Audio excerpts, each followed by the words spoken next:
let's just go ahead and count us in, and we can talk a little bit about the randomizer as it goes. So we're going to start in 3, 2, 1, go. Woo! Woo! Good luck. So yeah, we're...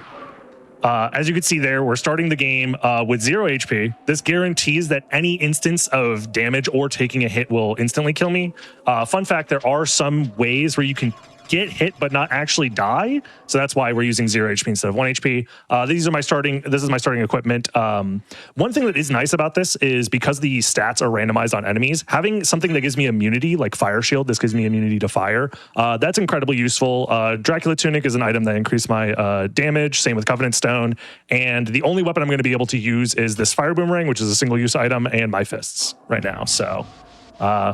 thankfully, this enemy, if you notice the little name tag for the enemy has been replaced with like this code. That essentially is telling me the type of damage the enemy can do. So the sword tells me their attack type. This is telling me their attack is lowered, which is the arrow down. They do S damage, which is stone damage, and W damage, which is water.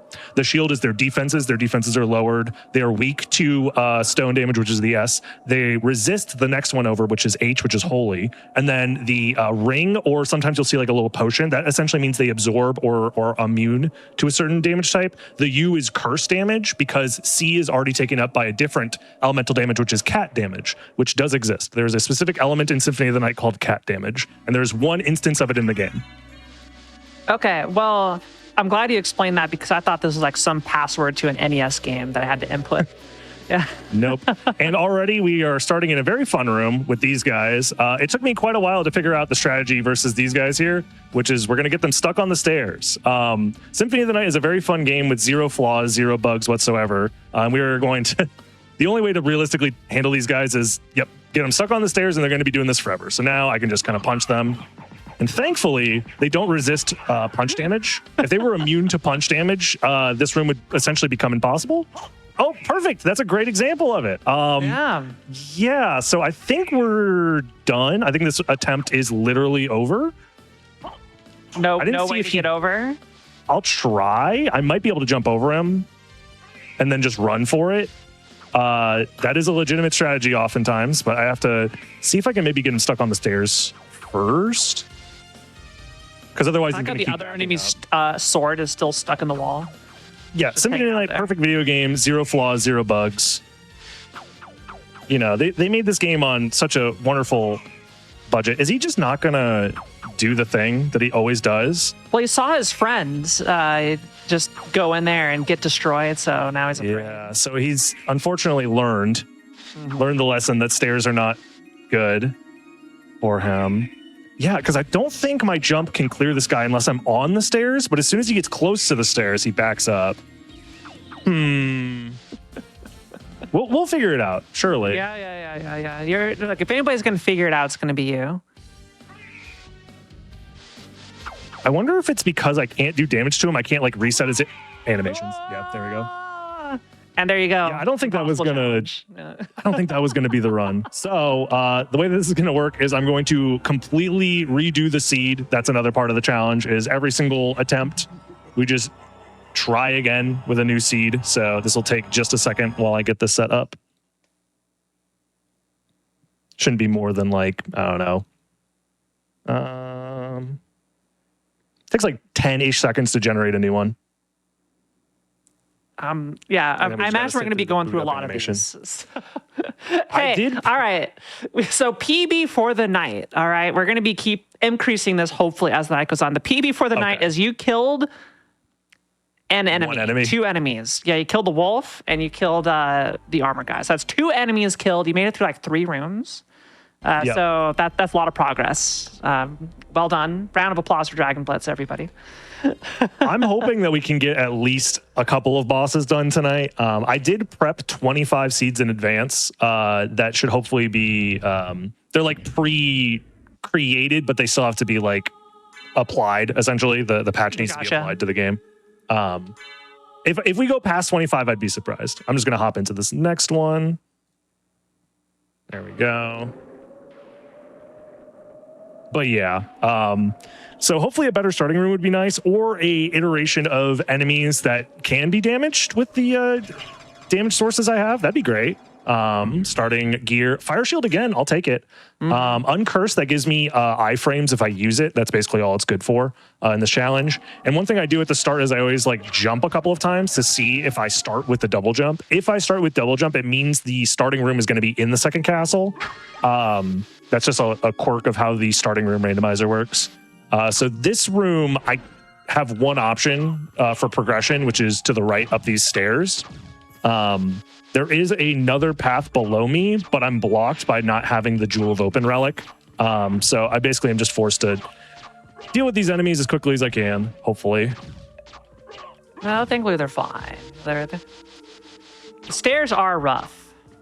They're not too bad since I actually started with a sword. Oftentimes the good weapons or good items in the game, the way that the randomizer deletes them from spawning is it gets replaced with the resist stone item, which in this challenge does nothing, essentially, because resisting an element doesn't matter. If it still does any instance of damage, I just die.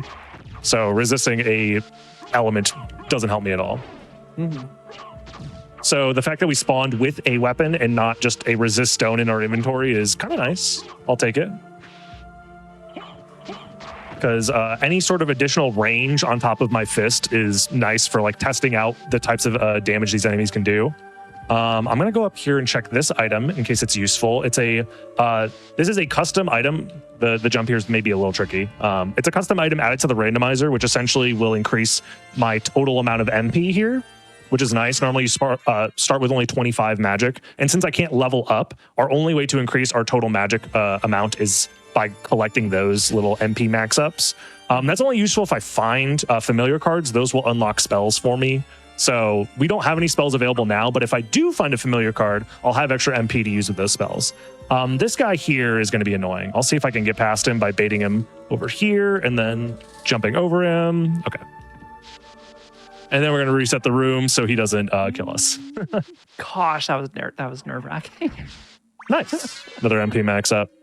One of the things that I really do like about this challenge, as opposed to just playing the game for the sake of speed, is the fact that a lot of weird enemy item interactions that would never be useful in an actual speedrun, we actually get to show off. For example, this room right here is the confessional room.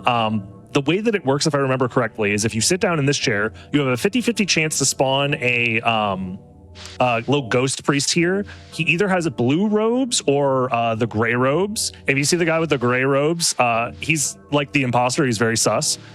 He will stab you if he actually closes the curtain. So I'm resetting the room over and over again to get the guy with the blue robes, specifically because if you sit down and wait for this animation, you have a 1 in 10 chance, I think it is, for an item to spawn. So I'm basically just trying to get an item spawn, which is nice. We got the Buffalo Star. It's a single-use item that does a lot of damage. So theoretically, I can use that versus this boss coming up if I can make it there. Just as an additional like way to handle boss fights. Generally speaking, because I don't know the damage types of these enemies until I do damage to them, it gets very nerve-wracking to try and kill bosses. So I just try and kill them as quickly as possible.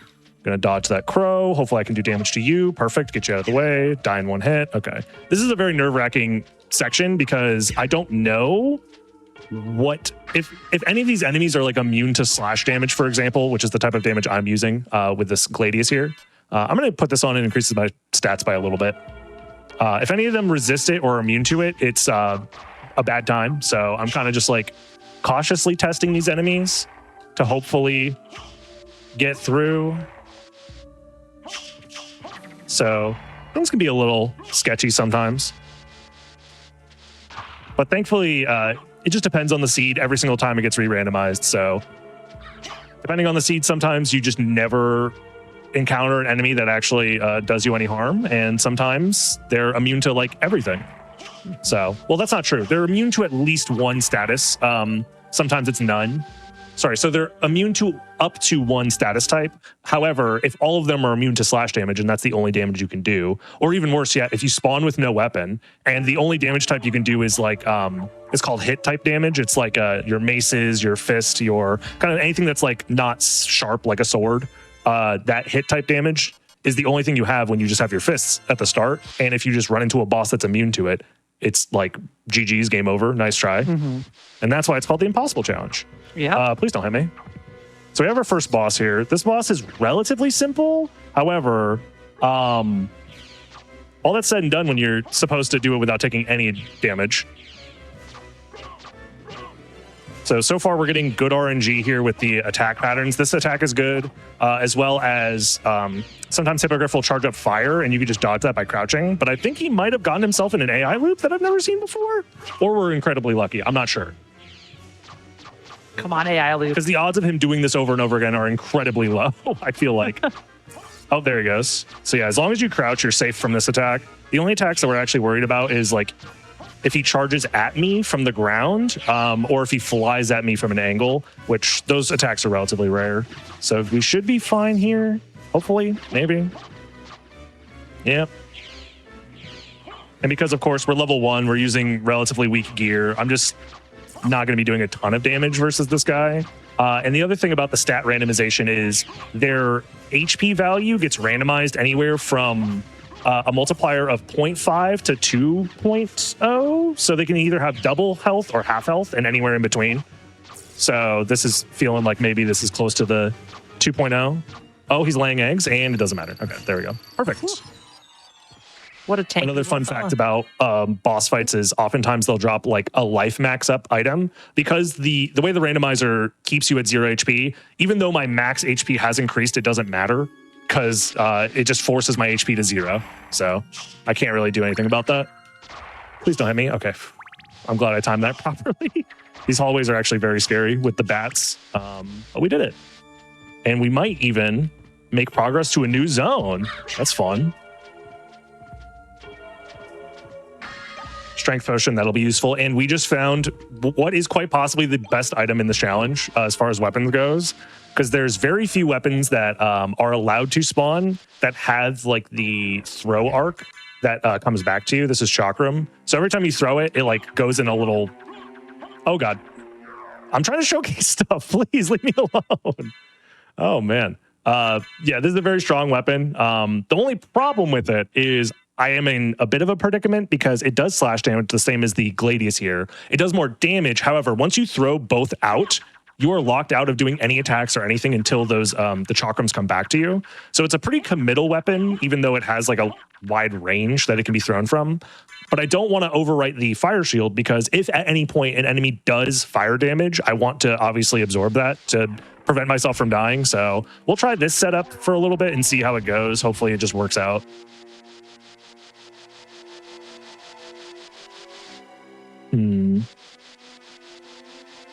So another thing that's important to note is the way the randomizer works is there are certain locations that are not guaranteed. Like every time there is a relic that can spawn somewhere, it's not guaranteed to spawn a relic because the randomizer settings that we're using is called guarded logic, essentially meaning that there's a couple of additional locations that are guarded by bosses that can possibly spawn relics as well.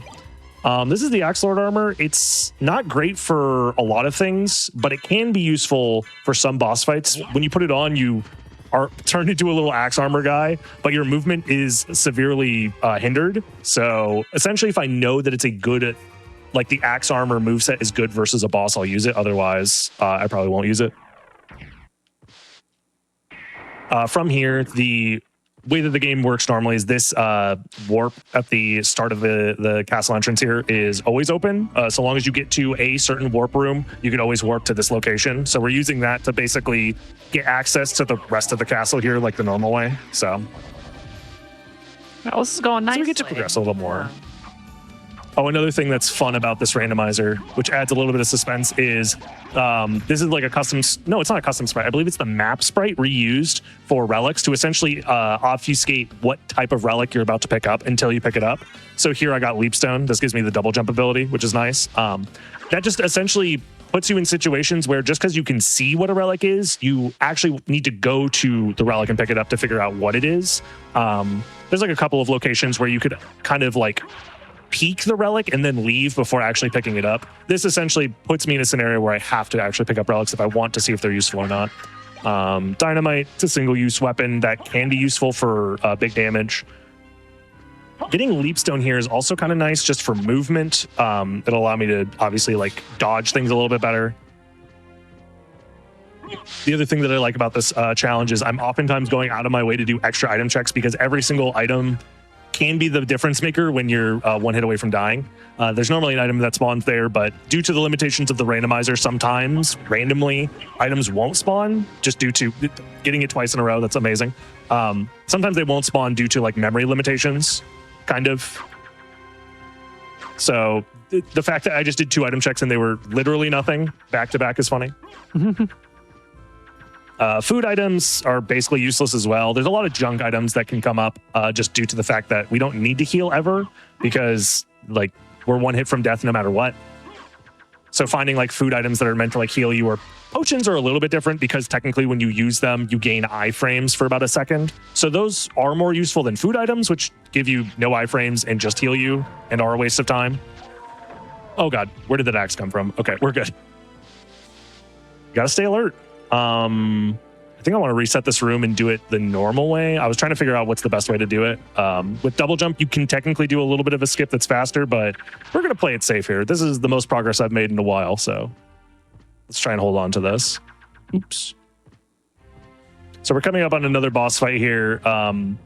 I do have 2 different damage types that I can do, which is nice. Obviously, I have the slash type damage from these chakrams, but I can also just use my fists if I need to.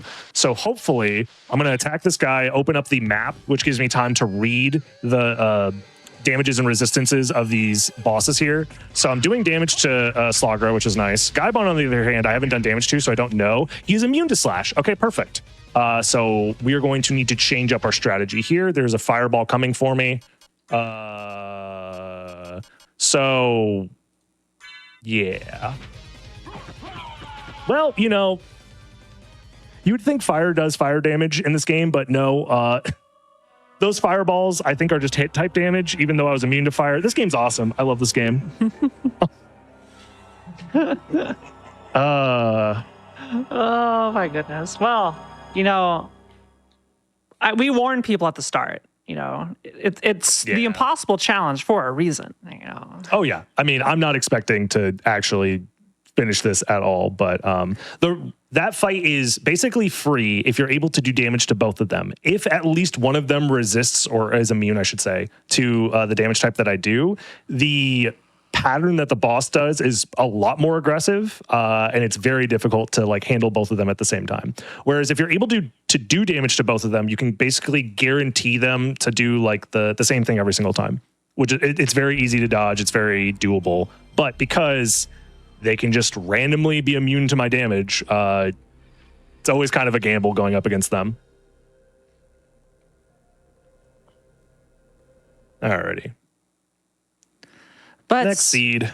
The fun part of this is we get to see so many different rooms because we keep resetting the seed and we never know what the items are going to be next time. And then, you know. Exactly. New items, new enemy resistances, new spawn location. I'd love to see some second castle spawns. I say that, but I'm going to regret saying that immediately. But I do want to showcase how the second castle spawns work.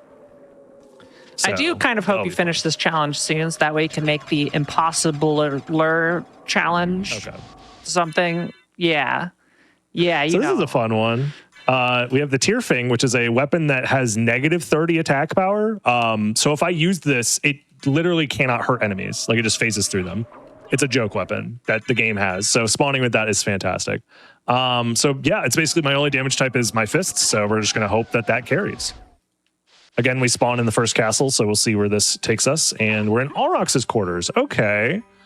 I have a couple of things I can do. So let's try it. We're going to ignore that guy for now. We're going to open this little secret wall because there's 3 item checks over here. And hopefully one of them, no. Well, that could be useful and no. Okay. Most of the time you find useless stuff. Power of Sire is pretty decent because it's just a full screen attack. One-time use full screen attack that you can use. So if I'm in a really bad situation, I might be able to pull that out. Those like floating sword things, when they fly up onto the screen, they don't actually have a hitbox, so you can just like run past them, which is pretty nice. They don't like get a hitbox until they're like locked in place. Okay.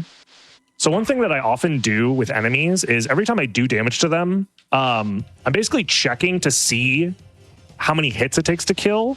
But the problem with that is I'm never 100% confident because if I just get a critical hit, for example, that could obfuscate how much damage I actually did, because you don't know how much damage you do in this game until you pick up the Spirit Orb relic. Then it'll show the damage numbers on screen. So I'm kind of just guessing anytime I do damage to an enemy. I'm just hoping that I'm actually within the range that I think I am for doing damage. I'm opening the shortcut. My question is, I'm trying to figure out where I should go. There is a boss fight to my right. Theoretically, I could come back later with more gear and weapons and such, but I have that Power of Sire, and I kind of want to put it to use. So I'm just going to fight the boss and see what happens. I guess worst case scenario is they're immune to hit type damage, but like, you know, what are the odds of that? What are the odds of that? Surely nothing. So, okay, that's enough damage to actually kill that guy. You know what? Let's find out. And that's enough to kill that guy. Perfect. All right. I think that's good use for it. Just get a boss fight out of the way. See, nice. Never worry. And yeah, this item here is the silver ring. This plus the gold ring will unlock the what is normally the Holy Glasses cutscene with Maria and such. Ooh, okay, Moonrod's a pretty decent weapon. It's a very unique weapon that has a special attack that can be sometimes useful, sometimes it's terrible. Just depends on the situation. It doesn't give me like a new damage type or anything like that, but by doing like a quarter circle forward attack, similar like a Hadouken input for you Street Fighter fans out there, you'll just spawn these like moons behind you, and they do the same damage type as like my fists and the same as just like swinging the rod. So it's not like I get a new damage type to mess around with in case an enemy resists it. But having any sort of projectile that I can use infinitely is really nice. Like, for example, this enemy right here, I can just kill it before it becomes a problem. Where before I had to like juke it into a position where I could then like dodge it and do other stuff. So a little bit better. Yeah. I could do the same route again through the chapel like I did before, but it's very scary. We were very lucky to have made it through the first time. So for this seed, I think I'm going to try a different route entirely. Yeah, I'm going to try a different route. So at the beginning of the game, our movement is incredibly limited. We don't have like a double jump, or we don't have any additional like locations that unlocked that we can really go to. So the first like couple of locations to check is pretty standard. You have like the Alchemy Lab, which is where we were before when we died to Slugger and Gaibon. You have the Marble Gallery, which has one relic check in it. That's probably where we're going to go next, because it's linked up as part of, like, connected here to Alrox's quarters, which is where we're at now. And then after that is the Outer Wall and the Library. From there, you run out of locations that are essentially like able to be done without additional relics. So if you do all of those locations, you are guaranteed to find some sort of progression. So I'm going to prioritize that right now. The other thing that's nice about having this Moonrod is you can get enemies on screen, and some enemies, they're like they don't activate until you get close enough to them. So I could just do this and make sure I don't have to deal with flea men, which, you know, game, flea men are terrible. Oh, they're terrible. The second I saw them, they started jumping around. I knew I hated them. Yeah. So the reason why I was somewhat hesitant to call this weapon amazing earlier is because one thing that's not amazing about it is when you're doing this animation, I'm trying to move the entire time. You're just locked into this animation until the moons are like nearly moving at that point. So it's a very committal attack. So you can't just spam it and with no like recourse. So you have to be pretty strategic about when you use it. Essentially just whenever you can use it in a way that keeps you safe. So I've killed 2 enemies right now with my rod, and I know that they died in 1 hit. So I could be pretty confident that I am actually killing them in 1 hit, and there's an enemy right below me. So I'm just going to use that information to assume that he's going to die in 1 hit. Okay, he died in 1 hit. Good. That guy, if you don't kill him immediately, he becomes a problem. And then these dolls die in 2 hits, presumably. You never know. Their hitboxes are very jank, so I'm trying to stay as far away from them as possible. I'm also going to just kind of wait for them to do their thing. Yep. Oftentimes they, you know, exit stage right. They're doing, yep. They're just hanging around. Yeah, they're vibing. Yeah, see ya. take a nap, yeah. And 2 more over here. And we are rewarded with nothing yet again. Okay, this is normally where the Spirit Orb item spawns in the vanilla game.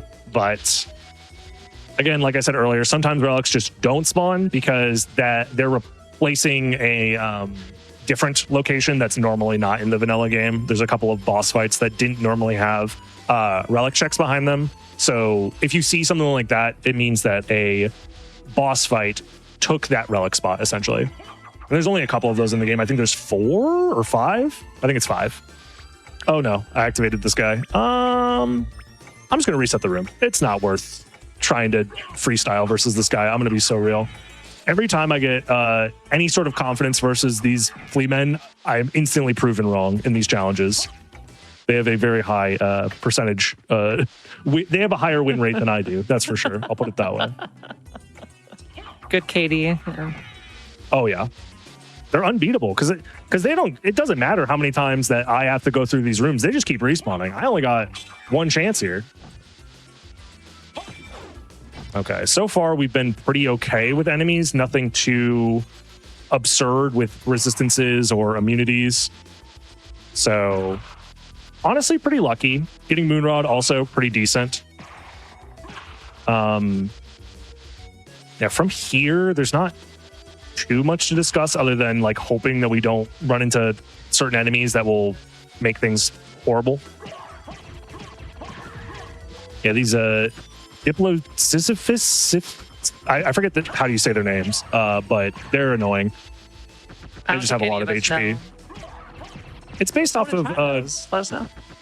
Yeah, I think it's based off of some monster, some mythical creature.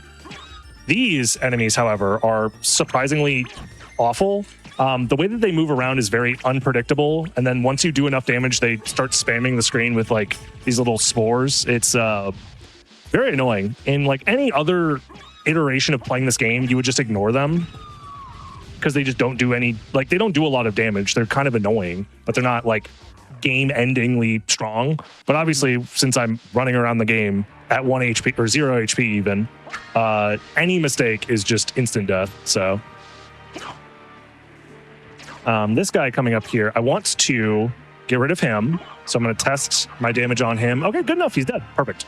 He luckily doesn't respawn until you respawn the entire area. So as long as you kill that guy once, he's out of the way, basically for good. We don't have to worry about him. Here, I'm taking advantage of a little bit of an Easter egg put in by the game. So if you break this breakable wall and stand in this spot for 30 seconds and don't do anything, eventually a secret elevator will take you down a level with some extra items. So what? Wait, hold on. Yep. What? Really? Oh my gosh. That is a real thing that exists. You can come down here the normal way through this mist gate. However, I don't have Form of Mist, so I can't come this way. This is just like an additional option. Mist could pass. Yeah, like I said, there's a lot of silly things that come up in this challenge that basically never would come up in like a normal playthrough. So, or a speed run for that matter. Yeah, just checking my items to make sure I'm not missing anything obvious for like additional stat bonuses or anything like that. But no, we've basically gotten a couple of throw items, some invincibility frames with the potion if we need it. And other than that, nothing. So we're here in the outer wall. There's more enemies. There's more. Oh, there is a boss coming up here. This boss coming up is maybe a little scary. I haven't fully tested a strat versus him that I want to try, so we'll see how this goes. So coming up is Doppelganger 10. He's very easy to manipulate to do the same thing over and over again if you're able to do damage. If we are in a situation where he resists the damage type that I can do, I basically lose on the spot. So what I'm going to do is I'm going to use this throwing star to basically throw it at the start of the run or at the start of the fight in a way that hopefully it does damage to him to give me enough information to know what damage type he does. Oh, we jumped over it. Okay, well, now we have to freestyle. Okay, thank God. If he was immune to my damage type, it was over. So, see, like I said, I haven't fully tested out that strat yet. Now I know he can jump over that. That's cool. But yeah, as long as you can do damage, it's very free. You just loop him over and over again, where if you jump in the air, he wants to meet you in the air. And then as long as you hit him out of the air, it's fine. We'll put in shield back on so we can start shield dashing again. And yeah, that's Doppelganger. So that's 2 bosses down. New PB. Let's go. Yeah. Oh. I mean, the first one was also PB, but you know. Actually, no. You did have one, yeah. Yeah. So the longer we get into this run, the longer the PB. So let's try and keep this one going. And who knows? This could be the run. That's the fun part about it. You never know. It's a combination of execution and luck to determine whether or not we make it far enough. This guy, I kind of just want to get rid of him. Okay, we're just going to get rid of him. Perfect. Theoretically, I could just walk past some of these guys, but I just don't want to risk it because if I make a small movement mistake, it could be me walking into the enemy and just dying for no reason, which is obviously annoying. And also, oh, I know what happened. So this is supposed to be a relic. I think the Power of Mist, which is a relic that is banned. It essentially allows you to transform into mist indefinitely so long as you have MP. I had that removed in this challenge as well to make it even more challenging. So that's fun. Okay. So I think if the randomizer wanted to put Power of Mist there, but then it overrode it to be basically nothing. So now I have to either go to the library or check castle entrance. I'm going to use the warp to check castle entrance really, really quickly because this check is very safe and it's very fast to do. So let's go this way. I feel one thing with these types of challenges, you know, it's a long game. There's a lot you have to do. And it's like the mental game is like, so you got to have like ice cold nerves for this. Like, it's like there's going to be no chance of making a mistake. You just got to lock in and, you know, do it like you've done it a million times and not get stressed out by, you know, the possibility is like you're at the final boss, this is it. And then like you get nervous, then mistakes happen. Like, thankfully, the final boss in this game, generally speaking, is actually really easy. He does the same thing every single, he's very predictable and that's nice. He's very predictable and easy to dodge his attacks. There are plenty of bosses in this game, however, that don't follow that pattern, and I'm much more scared of them. So we'll see how that goes. We are going to... So we just grabbed the gravity boots that was at the castle entrance location. This lets me do a big jump. You press down, up, jump. You do a big jump. So this gives me access to a couple of other locations that have potential relics. Soul Steel. Okay, perfect. So that's what I was talking about earlier. By finding what is normally supposed to be the fairy card, it gives me access to the Soul Steel spell. The only problem is Soul Steel costs 50 MP, and we only have 25. So essentially, I found nothing. Unless, theoretically, if I find enough MP max-ups to get to 50, I can do 1 Soul Steel. Let's go. And again, nothing down here. Hold on, is randomizer bugged? Hello? God, what surely there's the progression out? Yeah. Again? The odds of that are so slim. I cannot begin to explain to you how 2 of the same locations in 2 different seeds, both having exactly nothing. Also, we just found the best equipment item in the game. So in the normal game, Ring of Ares is obviously very good. It gives you just plus 24 strength, just guaranteed. The downside is that it reduces your defense by a lot. I forget the exact number, but you're seeing our defense go to 0 here. This is a no-hit challenge, so my defense being 0 means nothing to me. So I'm just going to take the extra strength. Thank you very much. This is going to guarantee a lot of safety because sometimes the strategy that is best for certain scenarios in a no-hit challenge is I'm going to kill you before you kill me. So being able to guarantee extra damage is very nice. So, I mean, Moonrod, extra damage from the what did I just call it? The Ring of Ares. I knew what it was called the entire time. I didn't have to double check. It was for the audience. This is feeling pretty decent. Again, nothing is ever guaranteed in the impossible challenge. And oftentimes you still find yourself in impossible situations like 5-10 minutes in. Usually once we get past like the 10-minute mark, it's like, okay, if anything happens to me, it's usually a skill issue and it's not like actually impossible, but we'll see about that. Just want to double check and see if there's anything else I want to try and do versus these guys. I think I'm going to have the Flame Star as a backup in case either of them resist the Moonrod attacks. So let's do this while they're off screen. Okay, that just killed him. Okay, so he is immune to curse damage only. That's fine. I don't like how far away he got. And I usually like fighting him for the other side. So I'm just going to hope that he's... Yeah, he's dead. Okay, cool. Gosh. Yeah, as soon as he got on screen was coming toward, I thought it was over. The GG. And we got Form of Mist. Interesting. So this lets us transform into Mist. In this challenge, it basically is just like a key that unlocks a few doors for us. If I had Power of Mist, for example, I would be able to transform into that Mist form and like fly around and do stuff in the Mist form like that. So that would be useful because when you're in Mist form, you're invincible. But because it doesn't last very long, it's not the best for dodging stuff in this challenge. The other thing it lets me do is it does let me technically have a really janky form of flight. In this game, if you have just the gravity boots, the game expects you to only do a singular gravity jump, and specifically from the ground. The way that you're able to do multiple gravity jumps in the air is if you are in what we as the community have called a dive kick state. So if you're ever at the point where if you press down and jump in the air and you do a dive kick, if you're in that state, you can also do an aerial gravity jump. So here I can't do it until I get like double jump. Then I would have to double jump, then hold down and then jump again. And that would let me dive kick. However, for whatever reason, every transformation, once you leave a transformation, the game puts you in that dive kick state. So here I can do aerial gravity jumps. However, the Mist transformation eats up a ton of my MP. So the amount of aerial gravity jumps I'm going to be able to do is questionable because it does cost MP every time you do a gravity jump. It's like 5, I think. So yeah, there's a lot of weird niche mechanics that go into utilizing them to their the best you can to get through a lot of difficult situations. So like less experienced players wouldn't know that they could do almost anything. Like with this combination of relics, it's very jank and it's not fun, but you can theoretically do nearly every check in the game outside of a very specific ones. So the castle is very open to us right now. Granted, a lot of those checks are technically out of logic. The game doesn't expect you to do that like aerial gravity jump without specifically leapstone. It expects you to have double jump in order to gravity jump multiple times.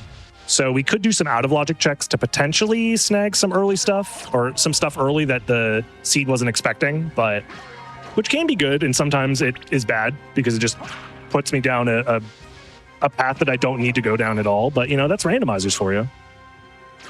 I love the blood fountain for these enemies. They just so extra. The artwork in this game is incredible, especially considering like this was during the era of like if your game isn't 3D, we don't want it. The early 3D revolution of gaming. So we've already been here. We've already done that check down there. So I am going to utilize that aerial gravity jump tech in just a second here to do an extra check, which is nice. Did I fight Minotaur and Werewolf yet? Did I? I'm trying to remember. Yes, I Yeah, did. you did. Yes, I did. Wait. Yes, I did. It's on my tracker. I should just look at my tracker. What am I doing? The bosses light up once you've defeated them. So that, is useful. So we're going to do some aerial gravity jumps here to go to this location. The downside of using the transformation movement is that you're locked in place when you do it. And if you had like double jump, you wouldn't be locked in place whilst gravity jumping. So for example, when I jumped straight up the shaft, at the top of my jump, I couldn't move left or right. I was just stuck there. So I had to do a diagonal input to get onto this ledge. Up here, we found Jewel of Open. This opens up blue doors. There's one that opens up access to the caverns. However, the caverns is like very scary. Specifically because water damage exists in this game. Until you get the holy symbol, which is the snorkel item on the tracker, until you get the snorkel, you just take damage as soon as you like have anything above your knees touch water. So, and that will instantly kill me. So I'm trying to avoid that location as long as I can, just in case I can find the holy symbol somewhere. So with that in mind, I think my best bet is to use the warp coming up here to go back to Outer Wall to check the library, because I should be able to full clear the library with this setup. So we'll try that. And I think these enemies just die in one hit, right? Yeah, they do. Okay, we're fine. We're just gonna get past these guys. So yeah, I'm constantly evaluating like, okay, what are checks that I can do that could lead me to another relic that is relatively safe? Speaking of relatively safe, we have this hallway, which is not very safe if things go wrong. Thankfully, I'm doing enough damage that these guys aren't too scary. This guy coming up here, you should... Okay, that was very close. Should just be able to jump over him every time if you time it right. I was debating whether I should like actually try and fight him since my damage is good, or if I should just do the strat that's consistent. And hesitating like that can definitely lead to a bad time. So I'm going to do a little bit of a tricky diagonal gravity jump there.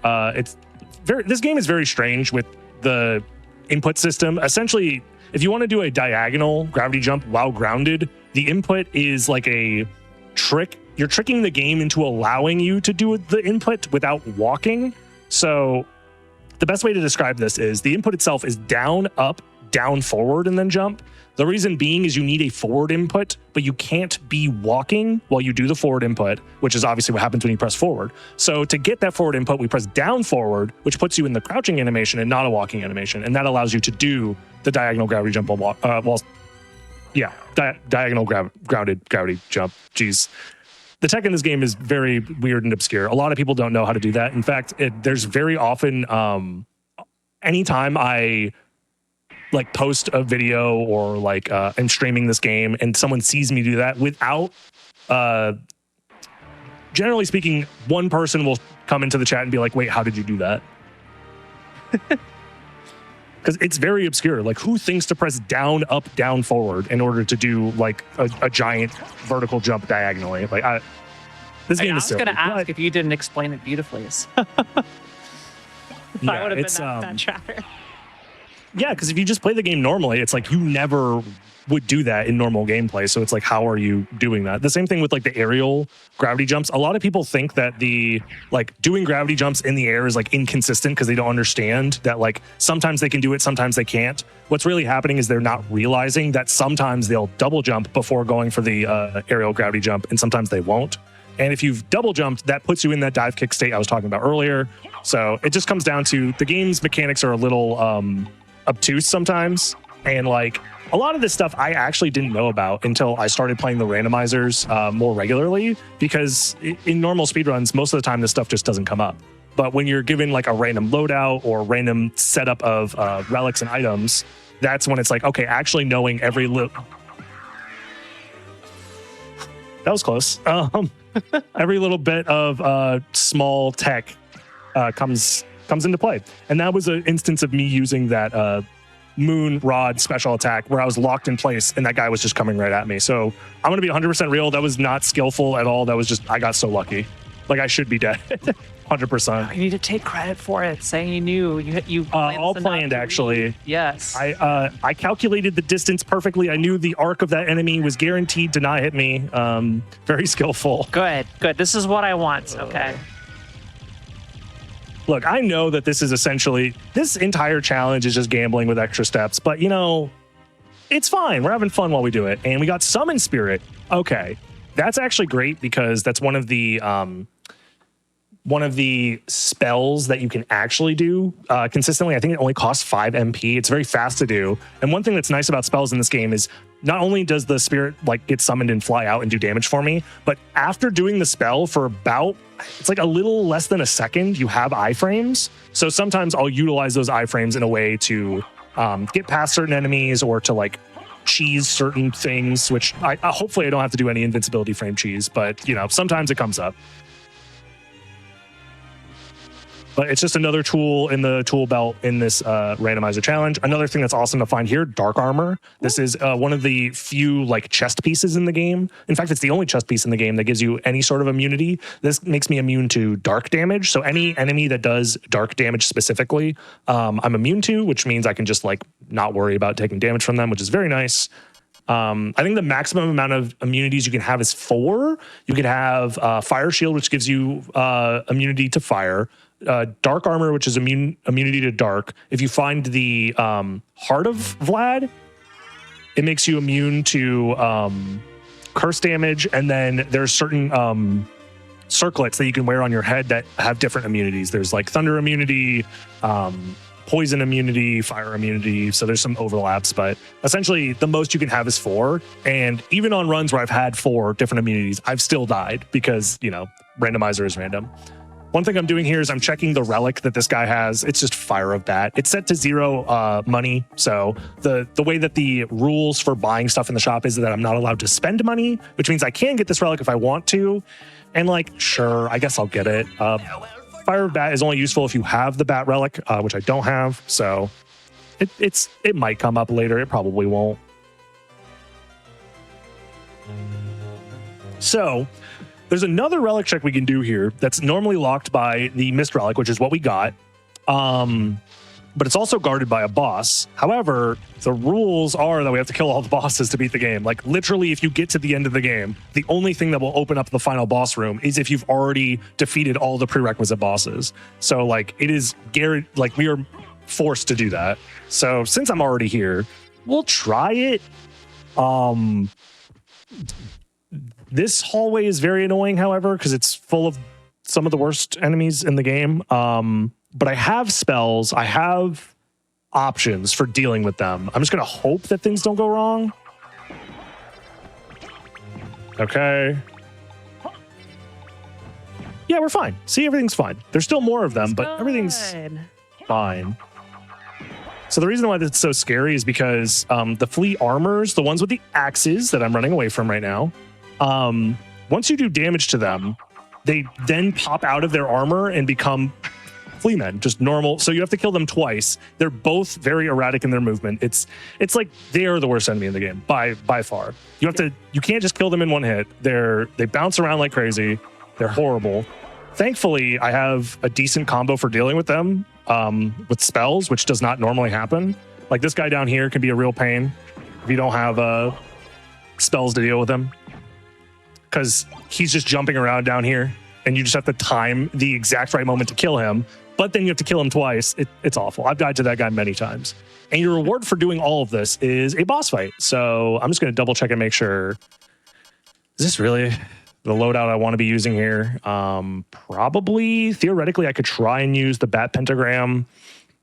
It's a single use like screen attack that does a lot of damage, but I don't know. Do we need to use it? I don't know. That's the fun part. We don't know. We're not going to know until we try. I think I'm going to try just throwing shurikens at this guy. I'm going to do this. Spawn him in, do a bunch of damage. He's immune. Okay. Not only is he immune, he actually absorbs damage from, I might not be able to kill this guy. Oh, no. I might not be able to do enough damage to kill this guy. And I am now trapped in the boss room with him. Wait. No. I can kill him. The tier thing that we spawned with at the start of the game, I technically can do 8 damage per hit with this because it's like minus 40 damage or whatever on the tier thing. But because I have the Ring of Ares, it's enough to get it over the 0 attack threshold. So I'm going to try and use my single-use items first to do as much damage as possible, and then switch to the tier thing and do minuscule amounts of damage for the rest of this fight. So where is he? He's up there. Okay. His gimmick also is that he spawns in other enemies, so that's fun. So I'm going to use the tier thing on my left hand, or I guess technically my right hand, to do damage to the boss, and then I'll use the moon rod to kill the enemies that he's spawning and hope for the best. And also just try and dodge that. Okay. Okay, thankfully we can actually defeat these enemies in one hit. Because sometimes they'll spawn in enemies that are also immune to my damage, so that's fun.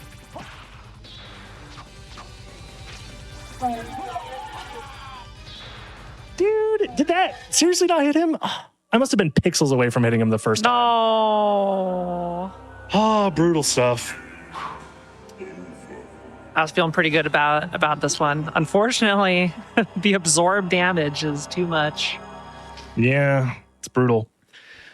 Yeah, even with like some of the best gear that we could really hope for, and like decent relics too, and spells even. For those wondering, I can't do spells because they're the same damage type as the moon rod, which is the same damage type as my fists. It's all hit type damage, and he absorbs all of it. So not only would it hurt me to use those, it would heal him. Like it would not help me in my situation at all. It would actually regen his health. So I just had to, make up a plan on the fly, and it theoretically could have worked, but skill issue, et cetera, et cetera. You guys know the deal. Fun stuff. You know, that was only 3 seeds in, and we made it pretty far. I want to say that's like how many above bosses? How many bosses did we have down on that one? The last was that 4? I think 4, 3 or 4. Yeah, something like that. I lost counts. You know what? I'll give you 4. You know, chat can correct us if we're wrong of how many bosses we killed. Oh yeah, but I want to say it was 4. Right. Anyway, on to the next one. Surely this one will be even better. We're just going to keep getting better all night long. You know, so far that is the trend. So, you know, maybe it's me just warming up. Maybe it's I'm just waiting for the exact right RNG to come across my desk here, but we'll see. I'm connecting the dots. I'm doing the trending, and it's all up from here. Oh yeah, for sure. I mean, at the end of the day, it's also just fun to like test myself in a way in these like really obscure, weird scenarios to see if I even have a win condition, because oftentimes we're just going to be in situations that are literally unwinnable. Karma coin, this is a fun one. Chat, guess right now if this is going to land heads or tails, because that's what the item does. You flip it, it'll flip either heads or tails, and it's a different effect depending on which one. Again, no second castle start yet. I can't wait to show that off, but I guess for now, we're going to spawn somewhere random in the first castle, which is here. Okay, this is in the marble gallery, but I don't want to go to the right. I want to go this way. Reason being is there's a relic check right over there, which could open up a completely different route for me. These enemies absorb hit type damage. That's the little pound sign at the end of their item code. And it's leapstone, nice. So thankfully I have a sword. If I didn't have that sword, I wouldn't be able to damage them at all. So that's cool. With leapstone, which direction do I want to go? Theoretically, it's faster if I go this way. But there's some scary enemies. But also we have the karma coin. So the karma coin will definitely keep us safe. Mm-hmm. Last chance, guess heads or tails. We're going to throw it in just a second here. Seems universal to heads. Well, not quite, but heads is winning. Absolutely. Okay. So we have the enemy off screen. I'm going to throw it. And we got... I'm sorry, chat. It was tails. It was tails. And, oh, thankfully that guy's weak to slash. So he died in 3 hits. Nice. Hold on. Chat might have been unlucky there, but maybe the luck is turning around for us. This room could be a little scary because we have enemies that kind of spawn out of nowhere. So I'm just going to try and play it safe and react accordingly. Hopefully. Boo, boo, boo, boo, boo. Don't mind me. Normal gamer noises happening here. We're using chat as a sink for bad luck. So everybody watching this right now, just be careful the next couple of days. You know, maybe wear some protective gear outside, because don't walk under any ladders, don't break any mirrors, because it may just not end up well for you with how much bad luck we're throwing on you today. That was another enemy that's normally pretty difficult, but had lowered defense randomly. So like the luck keeps coming our way, because this is honestly a very risky route to go for. It's just kind of faster, which is the reason I wanted to do it, because it just gets me to another relic faster than the other option. So I'm pretty chill about this. And we find silver ring yet again. It is not useful on its own, but in combination with gold ring will give us an additional check on top of, oh gosh, oh geez. Okay, we're fine, everything's fine. The other thing I'm noticing is those dolls also immune to hit type damage. So again, if I did not spawn with the sword, that's another enemy that I just would not be able to damage at all. Mm-hmm. So this sword is hard carrying, that's for sure. I just got the peanuts item there. I'll showcase what the peanuts item is. It's a very niche item that only spawns in one spot of the game. It's a healing item, just like any other food item, but there is a skill ceiling to it. You have to catch it midair while holding up. Otherwise, the peanut just doesn't work and you just throw it into nothing. I don't know why I'm not sure if that's a reference to something, but just like, I guess you flick the peanut up and you have to catch it in your mouth. Yeah, you do have to catch it in your mouth. So fun fact, if you ever see the peanut item in Symphony of the Night, that's how you actually use it. If these guys are immune to slash, I should have my fists ready just in case. Okay, we're good. Again, every single enemy I'm basically like testing before I can feel confident whether or not I can actually kill them or not. So I'm I also want to put the shield back on because it'll let me do a movement tech called shield dashing. It's when you see me like backdashing a lot while pulling up the shield. It's just a little bit faster than normal backdashing. So if I ever need to like run away from an enemy very, very fast, I'm going to be wanting to have the shield on. We'll just play it safe here. Theoretically, I should. Nah, we'll go fast. I'm a speedrunner at heart. I can't help myself. Sometimes I just debate with myself whether I should like wait it out, do the safe strats versus enemies. But it's like sometimes if I know I'm just going to kill him in one hit, I'm just going to go over there and smack him. Broadsword, I don't remember. Yeah, it's not as good. It's 2 attack less effective.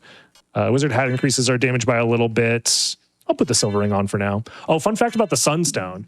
This is quite literally what I would call the most useless item in the game because what it does is it increases your stats by 5 each, like your strength, intelligence, defense, all that. After Sunrise. Sunrise is considered anything after playing the game for at least 6 hours. So really? 6 hours in game, yes, because the game starts at midnight in the lore, if you will. So in-game time 0000 is midnight. After 6 hours, it's then 6 a.m., which the game considers morning. And then after you wait another 12 hours, 6 p.m. is when it becomes night again. So you get half of the day with the alternate item, the Moonstone, which increases all of your stats by 5 for the first 6 hours of the game. That's pretty good. Plus 5 stats across the board. That's fantastic. Theoretically, the optimal play here, guys, is we're going to actually need to wait for 6 hours for this Moonstone, or sorry, the Sunstone to actually do something. So get comfy, get cozy. Imagine just sitting in one room for 6 hours for 6 extra stats or 5 extra stats. So yeah, I can't even remember the last time I did a playthrough of this game that lasted more than 6 hours. Even like doing literally everything in the game. I think you can do it under 6 hours. I probably have done it in under 6 hours. Spaghetti, let's go. Say hi to the spaghetti. We now leave the spaghetti. Hi, so there is a relic. Spaghetti.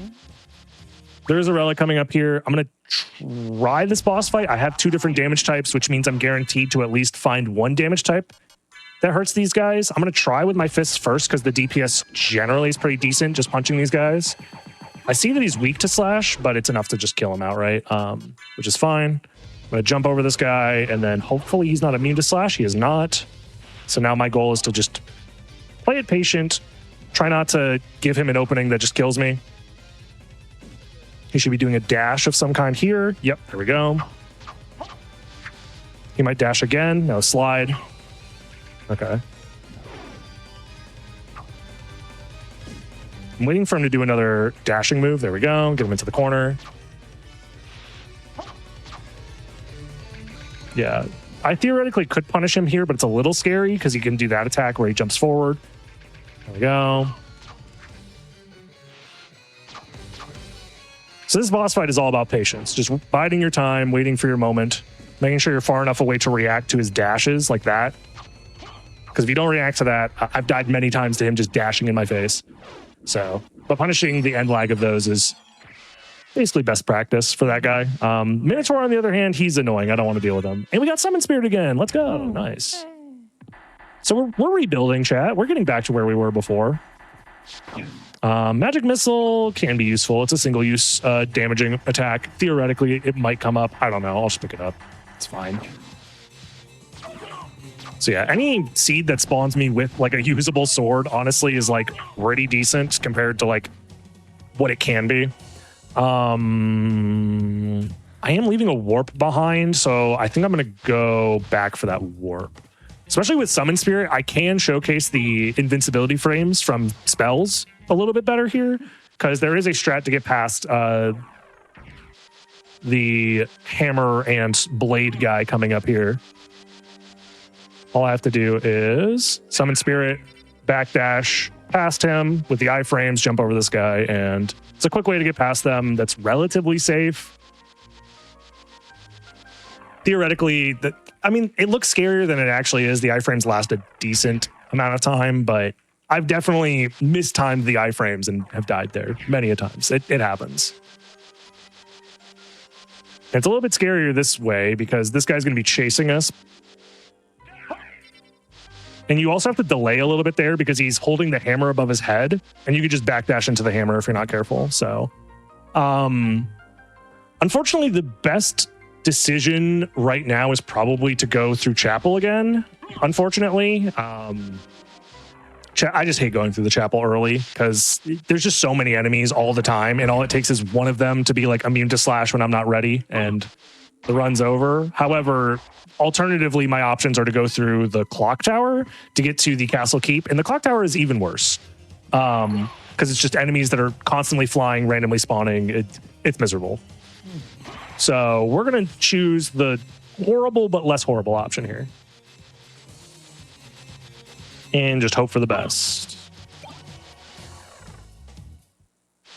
Since I have Summon Spirit, I am going to test it on this guy and see if I can just get him out of the way. Because there are some item checks that I can do over here. And in a challenge like this, doing as many item checks as possible oftentimes just helps you out in the long run. There's the Axe Lord armor again. Probably won't be using it because it's a little bit awkward to use, but Fire Boomerang up here. And we also get to do one of my favorite strats, which is after I get this corner guard stuck here. Should be able to just hit him from here. What I'm going to be doing is hopefully killing the bone pillar. Oh no, is he immune? I can't tell. He's immune. Okay, so the spike ball is not immune, but the bone pillar is. I'm trying to kill the bone pillar while keeping the spike ball alive. There we go. So now the spike ball is going to fall down the stairs, doing damage to these enemies for me. And I just have to keep it on screen the entire time, hopefully. Yeah, there we go. I wasn't sure if the spike ball did... It looks like it's doing fire damage based off of the animation. I guess I could showcase that here. It's like orange and red. So is it doing cut damage or fire damage? I can't tell which. Because normally if they flash orange, it's fire damage. But if they flash red, it's cut damage. Maybe it does both? I don't know. Because I have had instances where I lure the spike ball all the way down, and then the bone pillars are immune to the damage type of the spike pillar, or the spike ball, I mean, and it's very annoying. That item that I left back there, yeah, that item too, they're just sellable gems, and the shop is useless in this challenge, so we're just going to ignore them. I just want to check to see if any of these are useful. Nope, another sellable gem. And last chance, I theoretically can grab this, right? Yeah, okay. That's a monster vial. It's an item that spawns in a little monster friend for like a second. Can be useful. But most likely won't come up. Fun stuff, fun stuff.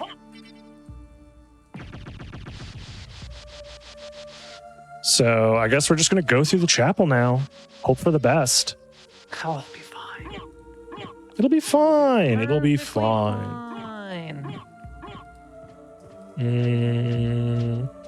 So the crows coming up are ones that I'm always nervous about because the way that they jump is very annoying. I theoretically can dodge them, but it's a little tricky. But they're not giving me a good opportunity to like figure out if they're immune or not to my slash damage. Oh, did he despawn? I think he despawned. Oh no, he's over there. Okay, there we go. I've never seen that before in my life. This is awesome. There we go. Okay, so they do die in one hit. That's very important to know. There we go. Perfect. Get that guy out of the way. Try not to die to these winged guards. Does he go back to his perch here? Yes, he does, of course. There we go. Alrighty. Not stressful at all, guys. Not stressful at all. That's useless. It's holy mail. It doesn't absorb holy, it just makes you strong versus holy. But like, again, immunity versus resistances is kind of a big deal because even if I resist a damage type, it still does damage, which instantly kills me. Strength potion could be useful just to increase my strength a little bit. Intelligence potion also useful because it increases the damage of basically any attack damage that isn't caused by using an item or a weapon. So basically spells and there's other instances that increase damage based off of intelligence. Anything involving transformations. So if you like transform into bat and do like the fire of bat attack, your intelligence determines how much damage that does, for example. Same with like doing damage in wolf form. Specifically, when you're in wolf form, you can bark as the wolf, and that has a hitbox that can do damage, and that's based off of intelligence, funny enough. This is the exact same damage, and I'm pretty sure it has the same exact hitbox between these two weapons. But one of them is clearly cooler. The curved swords are just better. Yeah, you're right. When you put it like that, the choice was clear. Yeah. I think that's an instance of a very rare mechanic coming into play, which is kind of similar to Dark Souls. When you equip a weapon, there is a hidden strength requirement for you to maximize your efficiency with the weapon. So if your strength isn't high enough, I believe you have to have half or more of the total attack value of the weapon as your strength value, then that unlocks the rest of the attack of the weapon. Otherwise, it's like cut in half or something like that, or it's like 75% effective. And I think that's happening with one of these swords, if I had to guess, because I don't think there's a single weapon in the game that has the same exact attack power with the same exact hitbox and no differences. Like, I'm pretty sure Talwar and Bekatawa should have different stats, but I just don't have the strength requirement for one of them, but I do for the other one. That's probably it. Stats in this game are very whack. Long story short, it's very, very whack. And like, I've been playing this game a long time. Most of the time, it doesn't matter with the way I play the game. So I just look at the number and say, that number's not big, I won't use that weapon. Or, okay, that number's pretty big, I will use that weapon.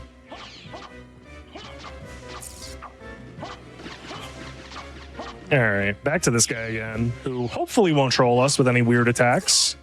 If he just keeps doing that attack, perfect. Wonderful. Fantastic. No notes. Game. You know what, BB? We're past the hour mark here. We got a boss kill. I'm thinking maybe we take a breather, recompose ourselves, go into a really I could short use a little bit of a break. I'm not going to lie. I think my heart rate's probably...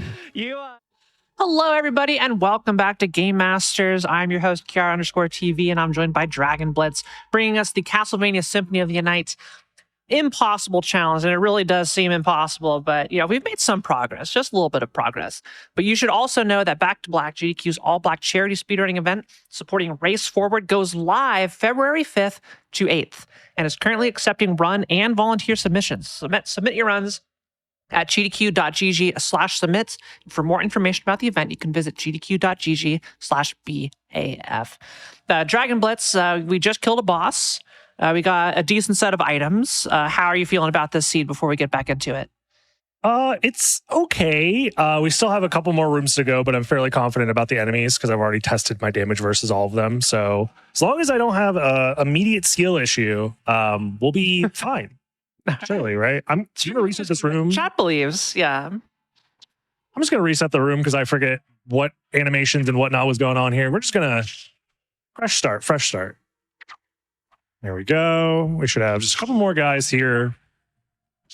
And yeah, we're fine. Everything's fine. Nothing to worry about. Not worried in the slightest. And ooh, a mana prism. That could maybe be useful. That's another potion type item that gives me invincibility, but instead of healing your health, it heals your magic to full, which is pretty nice. Oh, you absorb slash damage. Immediate problem. I'm just gonna have to punch this guy, which is maybe going to be a little annoying, maybe, possibly. Okay. And there is a relic above my head. I don't know what relic it is. I spawned in that guy. Okay. So jumping is a no-no in this room for that reason, because it spawns in the flea riders to come follow you, which is fun. More flea enemies. We need more fleas. What? I'm sorry, what? I didn't know he could do that. I thought you needed to be at a very specific distance away from him to do his like wind-up attack. It looked like he was about to throw the axe, but he was... it's fine. Let's just pretend like I died to the boss instead, and that's when we... That's exactly what happened. Hey, that's a tough boss. Tough one. That's a time. We're just gonna have to roll another seed. Unfortunate, Definitely not me skill issuing to, I guess. I didn't know he could do that. Yeah, stop mentioning that. You know everything, Dragon Blitz. You can't let people know you don't know something. No, the game cheated. That's exactly what happened. I would have succeeded no matter what, except the fact the game cheated me, surely. Yes, anything that's not your fault. I approve. Yeah, anything that's not my fault, it's the game's fault, for sure. For sure. And me, I make no mistakes, clearly. It's impossible. It's literally impossible. That's why I call it the impossible challenge. It's not me coping at the fact that I'm bad at the game. Surely not. Oh, I don't think you're bad at this video game. Don't lie to yourself. Well, that's the problem, right? The more you play a game, the more you're like trick yourself into like you learn more about it. So you know like what is possible. And then you realize like, oh, I'm nowhere close to like the peak of what's possible in this game. So I call myself bad at the game all the time. But I think it's like a common like speedrunner trope where they say that they're bad or whatever. World record run. Gosh, I was really bad. I'm not happy with it. Yeah. So we start with Stone Sword. That's fun because it does stone type damage. It's one of 2 weapons in the game that do stone type damage, if I remember correctly. This is an interesting spawn. I don't remember if I've ever spawned up here before. So that's fun. And we get gold ring. Fun. If I find silver ring, then I'll have access to the Holy Glasses location, which is right below us. So we're going to have to come back for that later. The other thing that we're going to have to do is figure out which direction we're going. There is a relic to my left, but there's also fleamen. But there's also fleamen to my right. There's no matter what, fleamen everywhere. I'm kind of surrounded. So we're just going to... Theoretically, I may perhaps, unless that was a crit, kill these guys in one hit, which would be nice. Okay, I can be pretty confident. However, I have had moments when doing this challenge where I one-shot an enemy 3 times in a row. And in my mind, I'm like, okay, I'm always one-shotting that enemy. Turns out I was critting them 3 times in a row. So it can happen. And you just don't know because I don't know how much damage I'm doing until I find the Spirit Orb relic. So one thing that's nice about the Stone Sword as well is the type of damage that it does freezes enemies in place for a little while. It's unique to this sword. It's like a unique attribute that's only on the sword. So that can be useful. Sometimes it messes me up because I'm used to enemies like moving a specific way, and seeing them completely freeze after I do damage to them can sometimes throw me off. But well, it just won't happen. Actually, I've practiced 10,000 hours with specifically just the Stone Sword. I know every possible scenario here, and I'll be fine. Right? Yeah, of course. All right, let's wait for these ladies to figure out where they're going. They have like oddly weird patterns as well, and terrible hitboxes. Holy Glasses, okay. So that does give me access to the inverted castle. I have to save Richter to do that, and I also need some way of like what we call flight in the community. You need some form of flight. Whether that's Leap Stone plus Gravity Boots, that's considered flight. Soul of Bat on its own is considered flight. Normally, Mist plus Power of Mist also is considered flight because you can use that to fly around. But Power of Mist isn't going to show up in the seed because of the restrictions of this randomizer challenge. So basically, Leap Stone, Gravity Boots, or Bat will count as flight for us, which would be pretty useful generally. But it also gives us access to the second castle, which is kind of scary. Because second castle, enemies are a lot stronger there, and I'm not going to get any stronger outside of getting new weapons. So we are not leveling up at all. Hey, you're going to have to do it eventually, so get it all the way down. Yeah, it's one of those things where you have to... Theoretically, if I was like super mega... Okay, you're immune to stone? Since when? I mean, since the start of the seed, but still. That's like so rare. Jeez, that's scary. Theoretically, the optimal play a lot of the time is to, if you are going to a situation that's kind of scary, you want to just come back later after doing item checks in case you find the thing that you need. But the problem is that everything's scary. So you can't just delay doing everything. So at some point you have to make a choice. Oh. And sometimes your brain gets mixed up because you think you one-shot an enemy, but you actually two-shot it and your muscle memory kicks in. And, you know, I didn't like that seed. That seed looked at me. Nah, didn't like the Stone Sword. No, Stone Sword is, it can be good, but it also is just low damage as well. Like, it's one of the lower damage weapons in the game. So we're just going to pretend like we, you know, let's just not, we're going to forget about that one. It didn't happen. And this is where the meta level of the challenge starts to kick in, where this is my 6th seed. So now I have to wipe my brain completely of all previous like damage types and like enemy statuses and whatever. And just like each seed is a brand new experience and I have to like take it as it is. And after you do these for a while, your brain starts to be like, wait, which seed was it that I had is this a 1-shot? Is this a 2-shot? And one slip up is all it takes. One slip up is all it takes. But it's fun. I like to tell myself it's fun. And okay. Ring of Fëanor, I think is how you say that. It's some Tolkien reference, if I remember correctly. But it does increase my stats by a lot, so I'm happy about that. And we're immune to ice damage. So we might be able to showcase some immunity soon. Oh, double jump. Oh, great. So now we're going to spawn in the second castle. So I get to showcase that second castle spawn. But one thing that's also nice about this is starting with a fake version of Leapstone and Gravity Boots is how you're able to actually maneuver through the second castle. That's like the way to solve the fact that you're in there out of logic with the random spawn. But we can take advantage of that to do this check a little bit early, which is nice. But now let's see where we spawn. Oh, this is one of the better ones. Okay. So I instantly have access to the first castle by going to the right a little bit, but I could also do a couple of item checks along the way, which is probably what I'm going to do. I also have a boss fight to my left. However, doing that boss fight now, very scary because I have just my fists to do damage with. So it's like you're hoping that he's not immune to fists, or it's a very early exit. Exactly. So I'm going to do some item checks and I'm going to decide if I find something decent, I might consider fighting the boss early. Otherwise, we just, ooh, that's pretty decent.